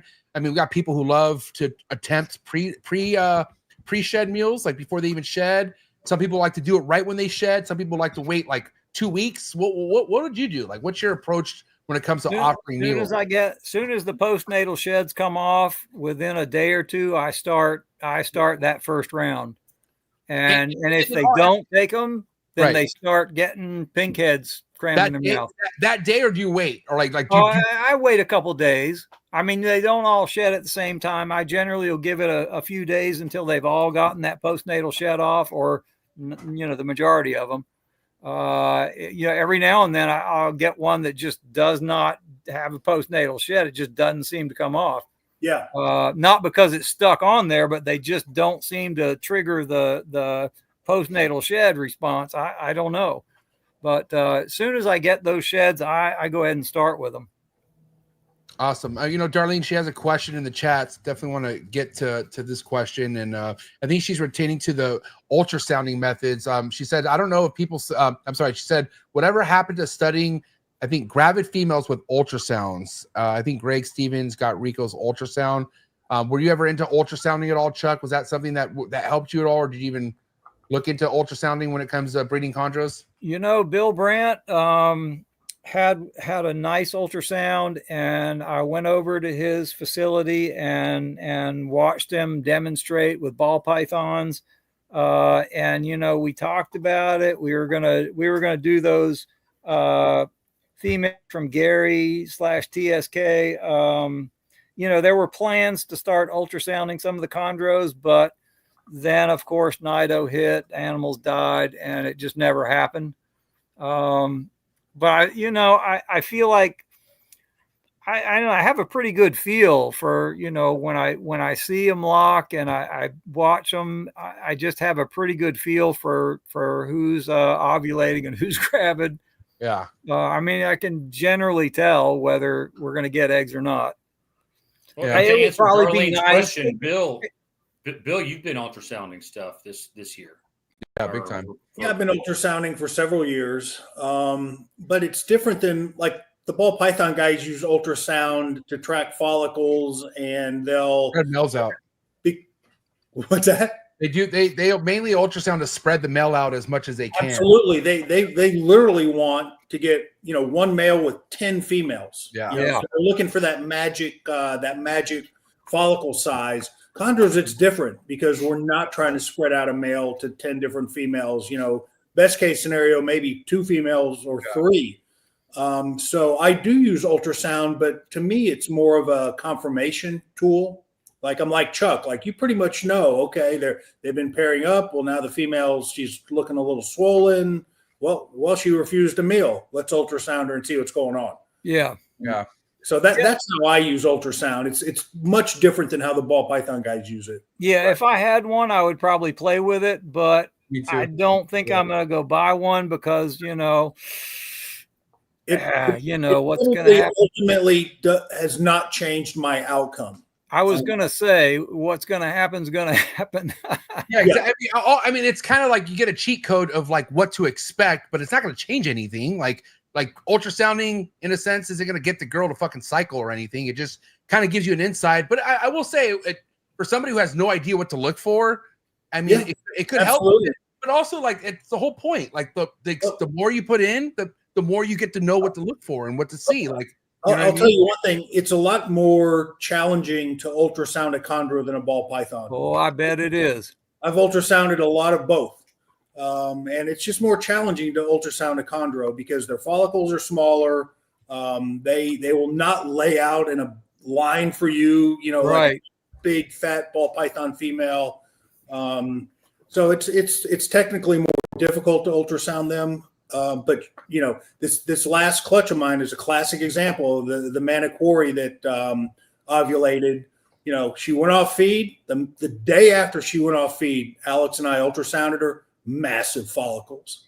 So, we knew it was done. Just no reason to put the male back in. Just let her do her thing. What is the size of a massive follicle on a creature? Like 20 millimeters? 22 millimeters. I think, don't quote me on this, but I think at about 28 millimeters, they'll ovulate. Okay. But yeah, I mean, it's like you put the probe on and you go, holy shit, big black blobs. But I'm not using it to track follicle size really, like the ball python guys do. It's just more of a confirmation tool. It would be a neat thing to see. I'd love to watch you do it. Yeah, I mean, it's you definitely need 2 people, dude, for sure. Like, I'll tell you that with chondros. I don't know, Bill. I don't know if you managed solo dolo ultrasounding a chondro, but no, we do it with 2 people, and we don't even take them off the perch. Oh, that's cool. Yeah, just keep them on the perch. Don't try to straighten them out because once they start moving, the game's over. Yeah, buddy. I bet. So, you touch one of these BX I have, and while they're on the perch,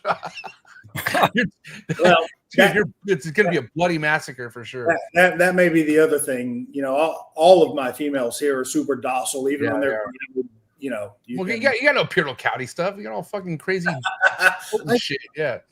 That's one of the benefits of Kofiau. They're all universally just dog tame, easy going snakes. Really? You'd be hard. I've never. The only time I've ever had a Kofiau bite me, other than little bitty Neos, is, you know, feeding, and I used the short tongs, and he missed the mouse and nailed my hand. But intentionally, no, they just don't bite. They're the most docile temperament chondros that I'm aware of. Yeah. I mean, I can reach in and pull any of them out. A lot of times, even at night, once they know I'm not feeding them, I can take them out and clean their cage. But Bill, at nighttime, it's a different story, right? Like if you walk into your room at night with the lights off, they're ready to rock and roll at that point. Yeah, but like Chuck said, you know, give them a little spray, let them know that it's not time to eat. You can pull them out at night. We've done that many times. Over here, you know, at the party, you know. And I can pull the females off of eggs, which generally, you know, you're gonna shed some blood trying to get the female off the eggs in my experience. But with the Kofiau,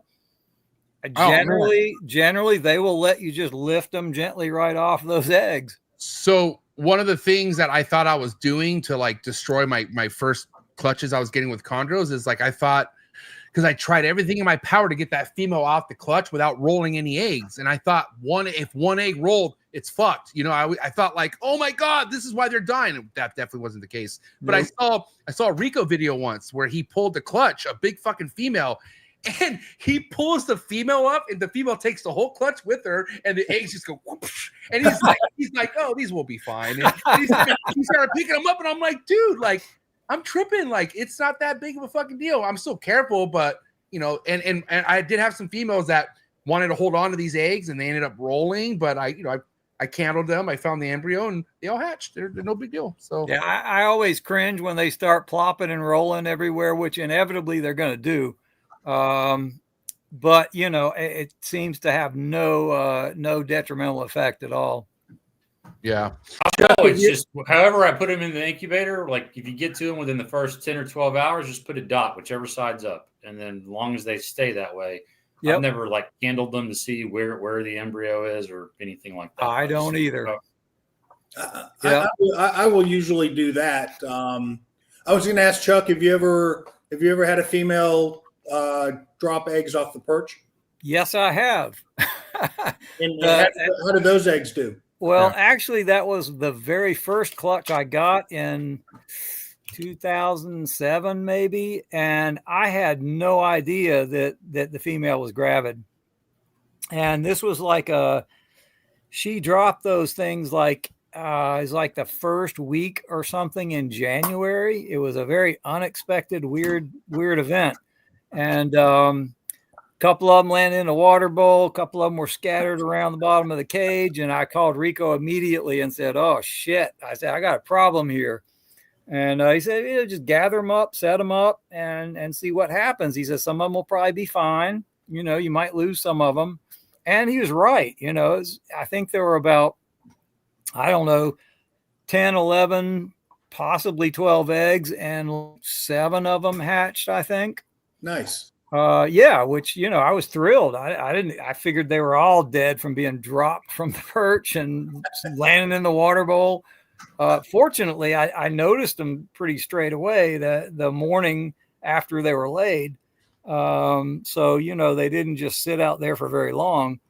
But that was my one and only experience dropping from the perch.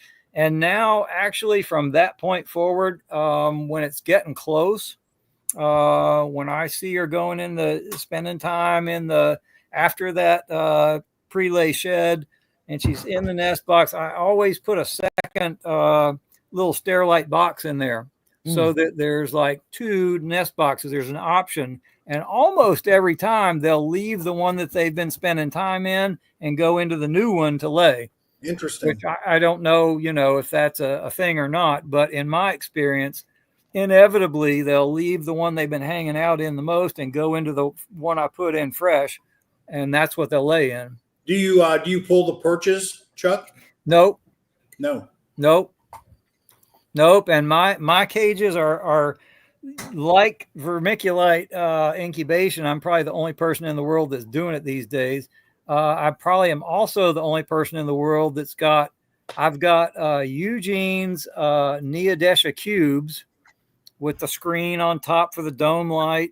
Yep. I've got Vision cages that are ancient with the screen on top for the dome lights.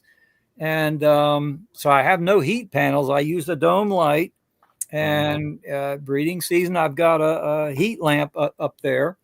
And I've got them on cypress mulch with a live pothos in there. It's the same setup I've used for 20 years. Yeah, I was going to say, you got pictures. There it is. Yeah, pictures going back over 10 years ago, the exact same setup that you're talking about. It's the exact same thing. I've used it the whole time. I hadn't changed it a bit. It works. They always shed. I've had like maybe once or twice in 20 years have I had to like get one and soak it because it didn't fully shed. It's a rare event. Generally, they function. They do their business. They eat. They shed, and I leave them alone for the most part. Yeah. Well, I was just going to mention to make you feel better, Ryan Young still uses that setup. He just mentioned something in the chats. That he's not alone with the screen and the bulb. So good. Not alone, Chuck. Hell, I thought I was the only one in the world that still did that. There's 2 people in the world. Good, excellent. I like having company. Also, to double down on this, Ryan Young also does not work with designer green tree pythons. There you go. He's a locality guy. Yeah. Oh yeah. So just for clarity, he texted me earlier and said he thought he raised me better, but Copialis are Pulcher, not Uterensis. So not Uterensis, I was wrong. Yeah, that sounds right. Wrong. You said Beardus, right? Yeah, you're more wrong than me. Listen, I've never claimed to be a locality guy. Okay. Hey, that's why sometimes when you shut the fuck up, you're not wrong or right. You're just fucking, you're just there. Yeah, whatever. We know what we're talking about. No, but kind of going back to again, like whatever has worked for you, regardless of like what's new or inventive, like dude, why fucking fix it? Like you're good. And the thing about the cages that you've had, man. I mean, I've seen some of those cages in person, and it's unfortunate you can't get them anymore, but man, those cages they still rock and roll. I mean, what are the cages you have, Marshall, that are pretty OG? The white that wall the emeralds in? Vision? No, those are PVC cages. I thought they're habitat systems. I thought. No, they're my racks. My racks are all habitat systems. Got it. Okay. Right. Racks. I've got Rico. I've got some of Rico's habitat systems breeder cages. As well as racks. They're still behind me in my bedroom, just hanging out here, ready for me to move them into the snake room and put snakes in them. But eventually I'll do that. But of course, I don't have the option of putting my dome light on top. It would require heat panels and totally changing my my approach. Yeah. So I've been slow to do that.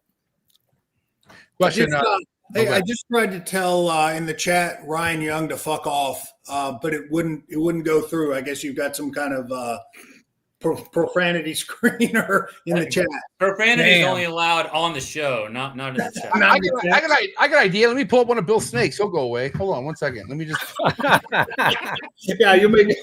We'll get him out of here right away. Hey, okay. Here's the thing. I'm going through all your posts here, Chuck. Right here, it looks like you're obviously saying this is a graduation moment for pinks to fuzzies, which I'm looking at right now.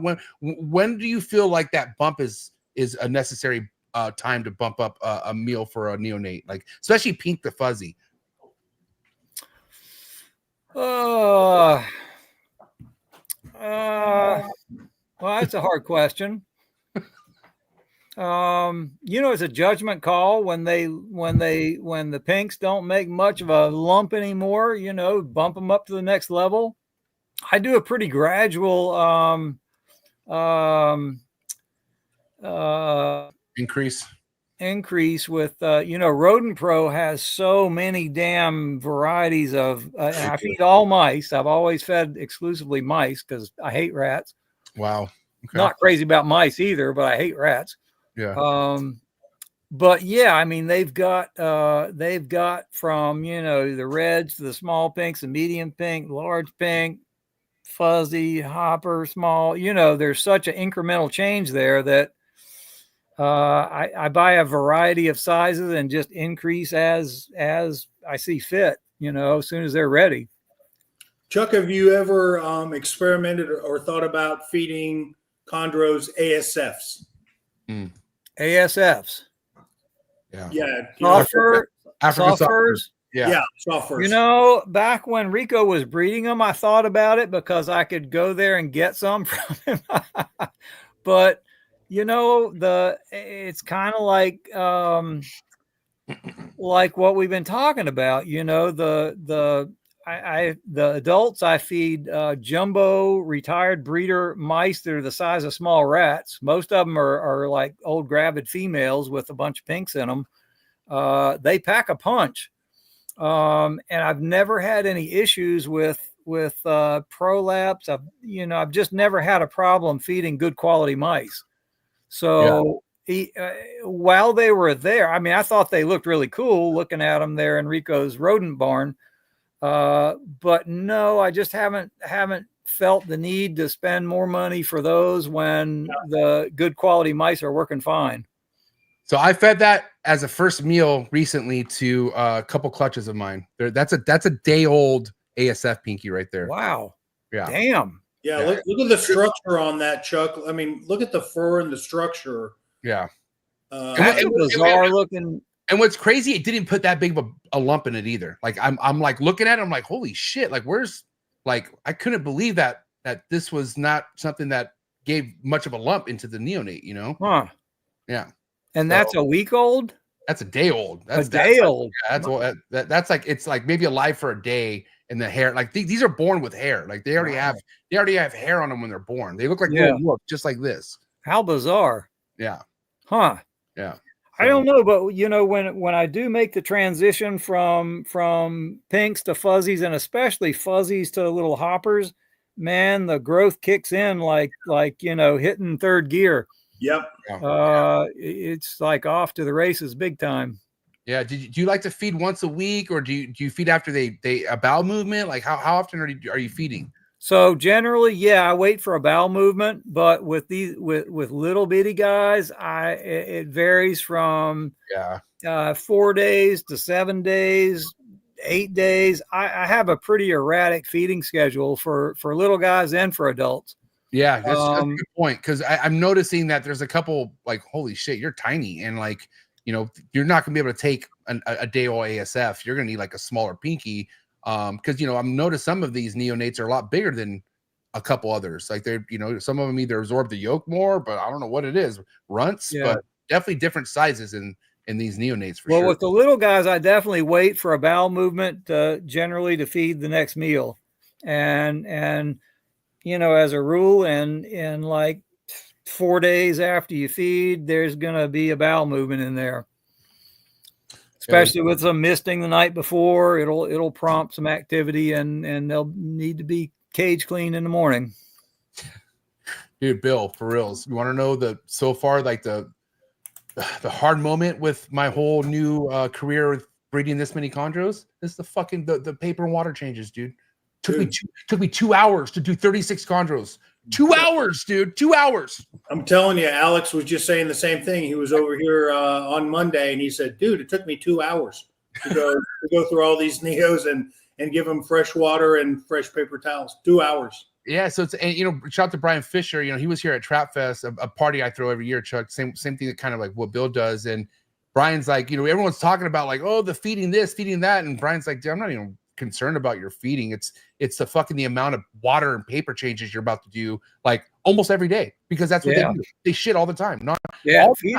Feeding takes no time at all once they start feeding. Yeah, it's the water change. It's the cleaning. Hey, does Brian still have Zeus? I know. I thought Frank has Zeus. Yeah, I thought Frank Caton had Zeus. Oh yeah. I guess maybe he does. I thought Brian initially got him, but maybe not. Yeah. Huh. I've seen Chuck, some. how often are you doing water, fresh water, neos and adults? Yeah. Unless they spoil it, generally weekly, I guess. Probably averages out to weekly. Yeah. Doesn't go much longer than that. And I use the, I order the deli cup water bowls from TSK, and I generally use them once. I hate to admit it, but it's fresh bowl out of the pack every time. Yeah. Same That's here. what I do too. Yeah, it's I've never had knock on wood. That one female from Spataro way back when, and Nido. Aside from that, I've just not had any health issues. I've not had any respiratory infections. I've not had I just haven't had any health issues. Of course, there's no snakes coming in. I have a closed collection, so there's not a lot of opportunity to introduce things. Are you using tap water? No, never. What do you use? I use distilled water. Distilled. Purified or Publix purified or distilled. Okay, Yeah. very interesting. Yeah, distilled is my preference is distilled. I also drink that myself. Now, distilled water doesn't have any elements in it. Is that correct? Or is correct? RO water does not have any, I know, but distilled water has no elements in it? None. That's correct. Can you guys describe elements for people like myself? Calcium, sodium. No dissolved mineral, Yeah, I mean, generally water's got some dissolved mineral. That's not okay, Bill, for a chondro to have zero minerals or anything like that. I was always under the impression that it helped. Not, but Chuck obviously has had no issues giving them element-free water. Yeah, I've been doing it for 20 years. We have a well, and our well water is horrible. So we we messed around with various systems at the pump out there, softeners and filters and whatnot. And you know what? It's at some point we just ripped it all out and we just buy water. We live in a sort of out in the middle of nowhere, and there's tons of agriculture around here, and there's kamikaze damn crop duster plane that swoops in and sprays the 100-acre field next to us. And I'm scared of the well water. So we give our dog, we give ourselves, our dog. The only thing I do with our well water is shower. I don't ingest it. Yeah. And you say you're using distilled water or I buy Publix purified water, and I'm not sure what exactly constitutes purified water. I go back and forth between their purified water and distilled water, and I assume that the purified water is pretty similar. I don't know if it's absolutely the same as distilled, but it's like RO water, I would think. RO water has nothing in it. Yeah, I use I RO think water. there is a slight difference. I don't know what it is. But I do too. RO water I use in my fish tanks, and I've got a dissolve. It's called a TDS meter, where you stick it in there and it tells you if there's anything in there at all. RO water is zero. I mean, it is pure water. It's just H2O. That's it. Or nothing. Yeah, else. we used to use it for our my son's saltwater tank as well. So yeah, I mean, I don't think that there's anything critical about hard water, dissolved mineral in it. I don't think there's anything that's critical to the snake's health. I think pure nothing but H2O is perfectly fine for them. Well, I mean, it gets me thinking, you've described one prolapse ever Right. Yeah. career. Dude. I have them every year. Me too. Do you really? Same. Me Yeah. too. Same here. Yeah. That's Same. weird. Yeah.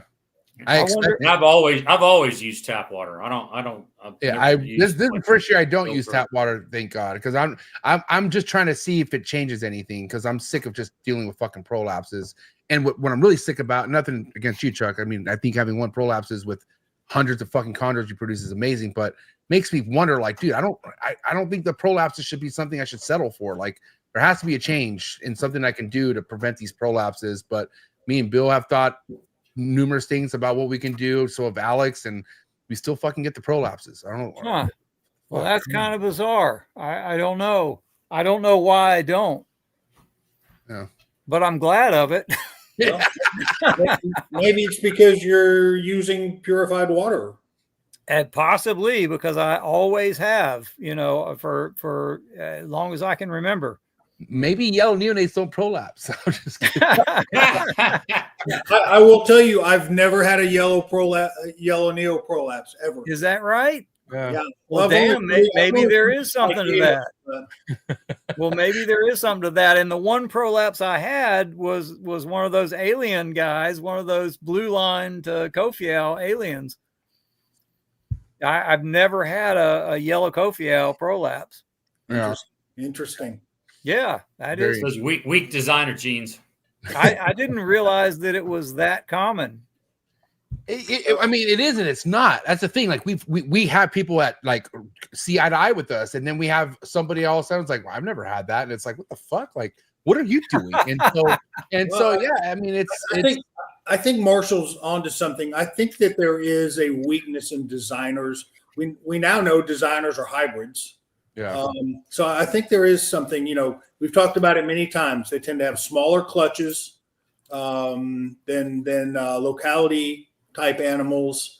So I think there is something, Marshall, that there is a weakness in designer animals somewhere. But we look at stuff like Garrick, right? House of Blue, who has a pretty fucking, like, his clutches are like in the 20s. But he's not doing designer. He's doing outcross. That's right. That's locality crosses. You're right. Okay, that makes sense. Okay. That does maybe stand to reason that they're more prevalent in the designers than the locality animals. Yeah. For whatever reason. Yeah, I mean they're hybrids, and we know by definition hybrids are weak. Whether it's breeding them or they're trying to produce carpondros or whatever. Right. There's something to that, I think. Yeah, I think that's more likely than the water issue. Maybe. Yeah. Yeah, who knows? This is gonna be the wrap-up question part of the episode. I'm gonna go first with my wrap-up question, then we'll go with Bill and then Marshall. Okay, Chuck. You've obviously seen, and by the way, we need a round two. I don't think 2 hours is enough, Chuck. So we'll need to schedule round two at some point, just so you know. This has been a great episode. I'd like to have video for round two. Yes, well, I will help you with that. Okay, don't worry. We will collaborate. We will get your video up and going next time. Okay, but my son's in Peru. If my son was here, he could probably figure out how to get this thing to work. Yeah, it's like I said. Maybe I should start doing sound checks a little earlier than 20 minutes before showtime too. But either way, my wrap-up question for you, Chuck, is, man, there's been quite a bit of growth over the last 5 years, not only with green trees, but just the hobby itself, and it's continuing to grow. Where do you see green tree pythons in the next 10 years? And what I mean by that, do you feel like there's gonna be a lot more people producing them, and it's gonna be something where a lot more people are gonna figure it out, or do you always feel like it's gonna always stay balanced, and it's always gonna be something where maybe people think they could do it, but they're not willing to go through the pain and suffering? What do you think? Man, I remember somebody posing that exact same question 15 years ago or 10, 15 years ago. And honestly, it's it seems to be a pretty steady course of new people coming in, and I don't feel like it's gone up or down a whole lot in the last, 15 years or so. Yeah, I don't see it blowing up and just, everybody and their brother breeding chondros, but I think there's going to be a good there's good new people coming along. Yeah. I hear from people all the time. They're just kind of getting into it, and they're passionate about it and determined to breed them. So I don't know. I feel like that, it's a solid group of people that seems to be, the people that sort of retire out seem to be replaced at a good rate. I don't see it changing a whole lot. And honestly, if I had to guess, but you guys would have a better feel for that than I would, because I kind of do my thing here, right, and I'm not real aware of what's happening in the world. Well, Bill, why don't you answer that question, Bill? I mean, you're really tapped in. So where do you see things really in the next 10 years, Bill? It's hard to predict that. I would disagree with Chuck a little bit. I think that in the last 10 years, there's been a massive influx of new people into green trees. And I think the reason for that is not to be self-centered or absorbing. I think we've done a good job of getting the information out that these things are not the evil, terribly hard to keep, terribly hard to produce animals that they were, back in the day. I think every generation they're becoming easier. So I think there's been an uptick in the interest level in green tree pythons. So that's just my take on it. So I'll just kind of lead that into my wrap up question to Chuck. Chuck, you mentioned earlier in the show that you've got a closed collection. Is that because you can't find new Kofiau blood, or you would bring something new in if you found the right animal? Am I correct in saying that? It's purely because I cannot find new Kofiau blood. I wouldn't. I have no desire to work with another locale, or as cool as the designers are and as fun as it would be to work with them, I'm going to stay focused on this locale just because have been for so long. But yeah, the problem is there are just no animals available. And, well, I out of just personal reasoning, I would love to see you introduce more blue line stuff into your Kofiaus. It sounds like you had great success in doing that. I'd love to see more of it. It was fun, and you know what? I wouldn't rule anything out, Bill. If a blue line came into my lap somehow, I would not be at all opposed to doing that again, because I did thoroughly enjoy it. Yeah. But as I say, I try to stay focused because time is limited. I try to keep the numbers down to a manageable level, so that it's not a lot like work. But yeah, that's not out of the question in the future. All right, mainly, I just desperately want some pure Kofiau to turn up that are unrelated to the ones I have. What you have, yeah, yep, I get it. Yeah. All right, Marshall, take us home, buddy. Chuck, are you seeing on the size of the adult Kofiaus, are they pretty consistent? What's the average size? Do you weigh anything? Or you have a guess as to how big they are? They're a hell of a lot bigger than you would think they are. But Marshall, I have been so bad at collecting data the last 5 years or so. I haven't thrown them on a scale. The last time, I think on the bar room thing, I showed one of the breeder males, and they were like floored that it was just 8 mice and it was that big. Generally they're well over 1,000 grams, and I need to throw some on the scale and see what they are. But yeah, it's pretty consistent. I don't have any noticeably smaller or noticeably bigger animals. The females are big, the males are big. They're big old robust animals. And your biggest ones, so they're how old are they again? They're fairly old now, right? The 2016s are nine and some months. Yeah. Yeah, and they're big animals. How often were you feeding your adults, Chuck? Like you're like, so if you have let's say just an adult female, she's not even breeding, she's just an adult female. How often are you feeding her? If you averaged it out, it would probably be like 3 times a month or 2 or 3 times a month. Okay. Just those jumbo mice from Rodent Pro, and they're freaking huge mice. So you're one? More just one, I'm assuming. Last night I fed both the females 2. Next time I'll probably feed them 1. Switch it up. I just gauge, how the males last year got a little too rotund, a little too robust looking, and I wanted to slim them down a bit.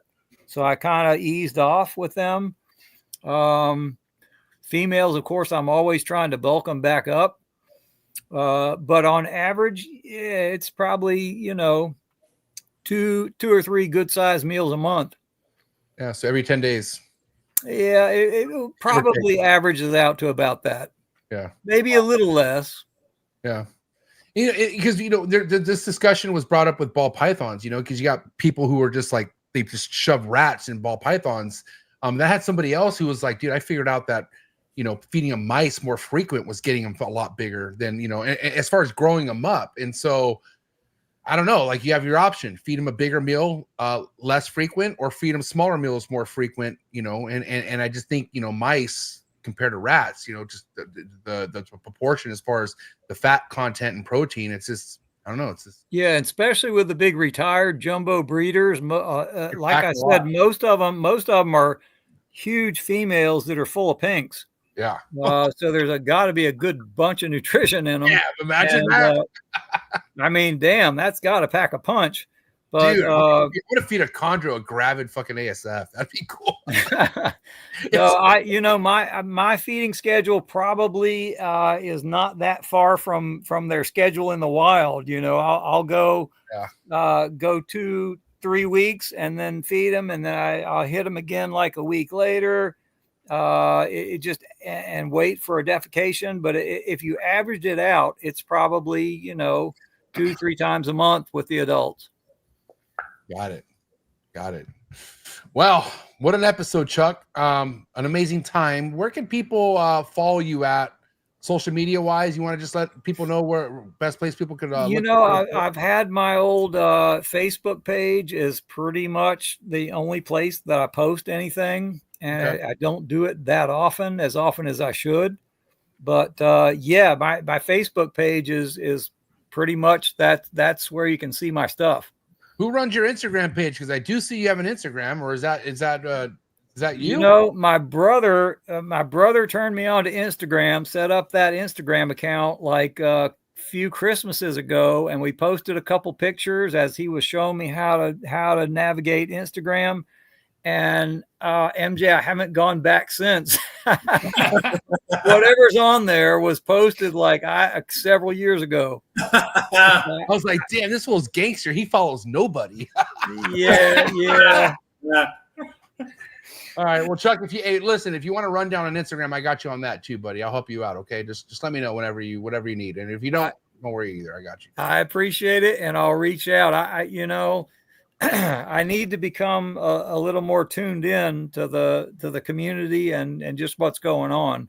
Because I tend to just do my thing, and not be aware of what's going on out there. So I'm going to try to do better about that. I try to be a little more connected.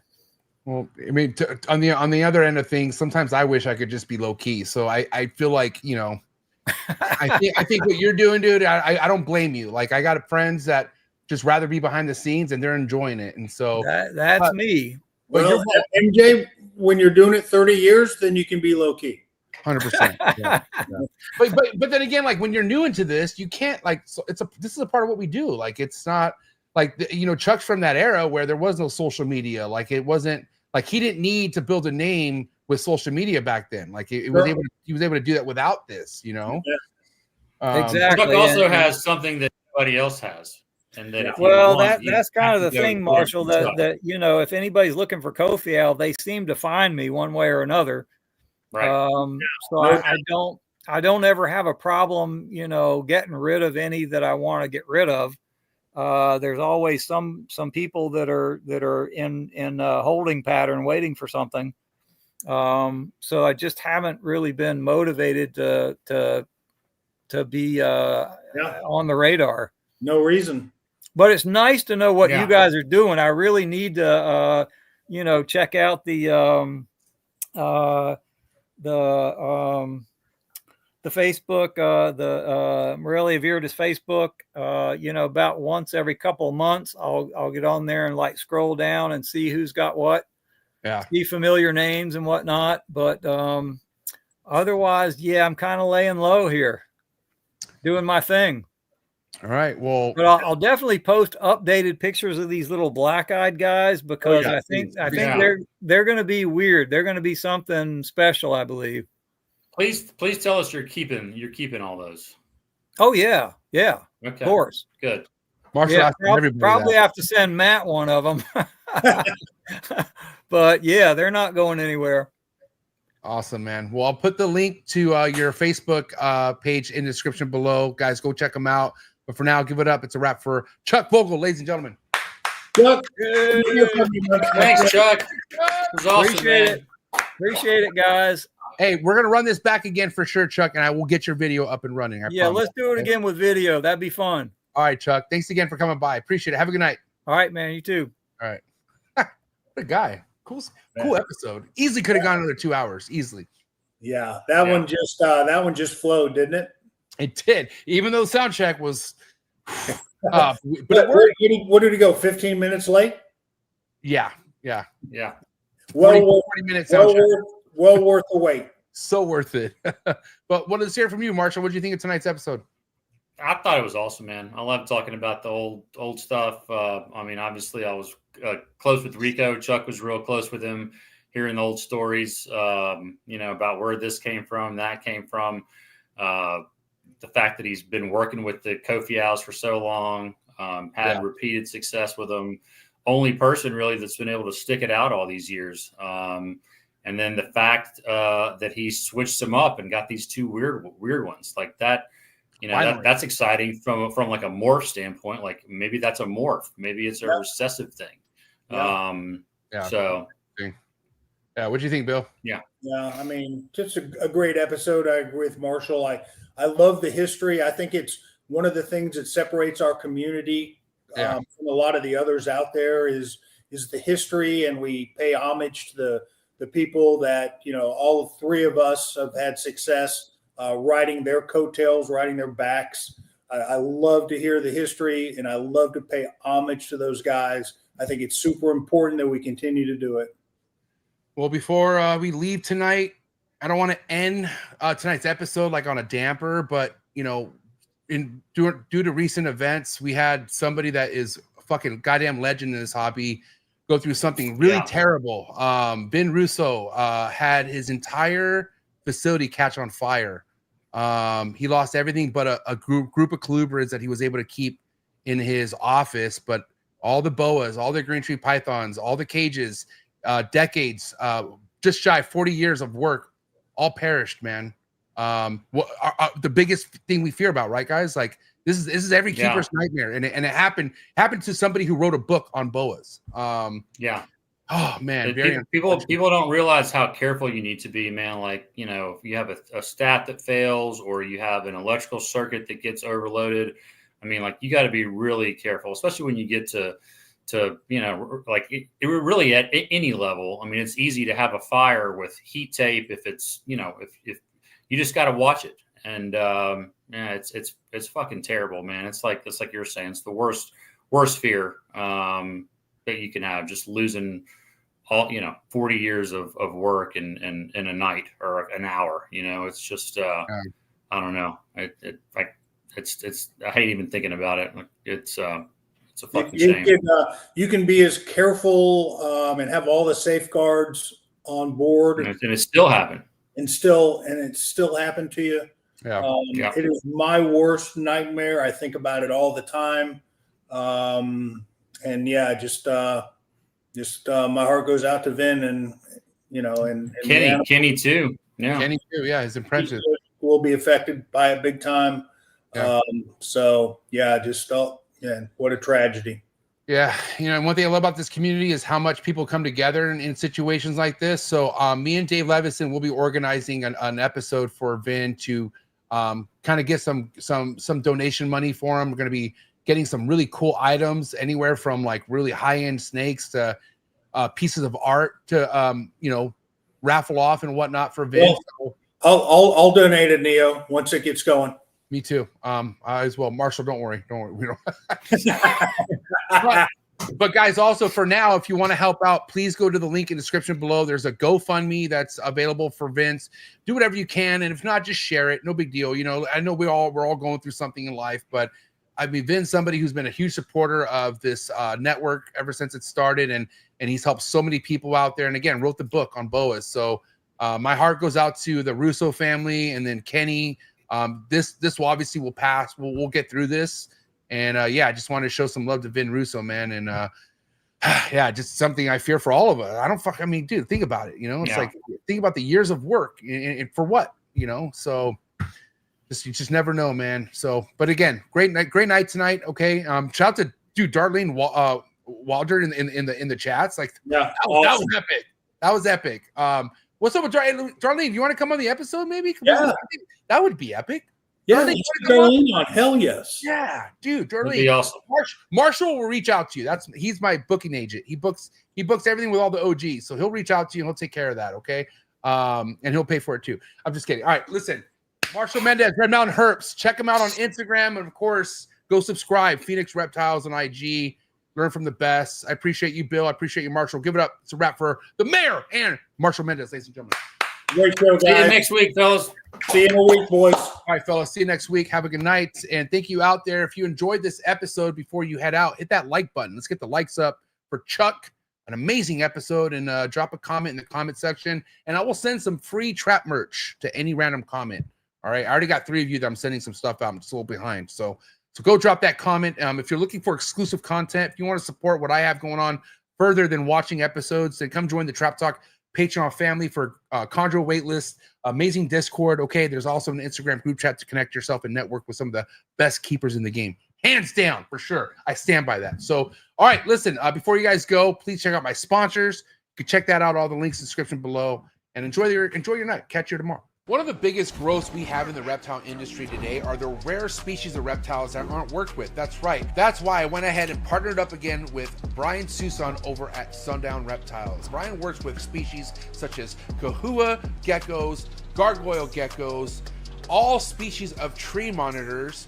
He works with Abronia and many other cool species geckos that you can check out all on his website. Head over to sundownreptiles.com, see what he has available. Brian's one of the best doing it in the reptile industry today. He's been on the show multiple times, so make sure you check out all of Brian Susan's episodes on Trap Talk Reptile Network. But more importantly, for the highest quality of captive bred reptiles, make sure you head over to sundownreptiles.com and make sure you give him a follow on Instagram. Thank you again, Brian Susan over at SUNDOWN Reptiles. One of the things I love about being a part of the reptile industry is all the learning, okay? Learning can be fun, and I can prove that to you. Thank you so much to today's sponsor. It's Gary Scavino over at GS Reptiles. I highly recommend you head over to his YouTube channel, follow all this man's content when it comes to learning about rare species of snakes you could be keeping in the hobby, and also just finding out how easy a lot of these rare species of snakes are to keep in general. So thank you so much, Gary Scavino of GS Reptiles. Again, head over to his YouTube channel. Also head over to his Instagram to be on top of all of his current work and be ready for a big year over at GS Reptiles. Thank you so much, Gary, for your ongoing support. I really appreciate it. Cheers.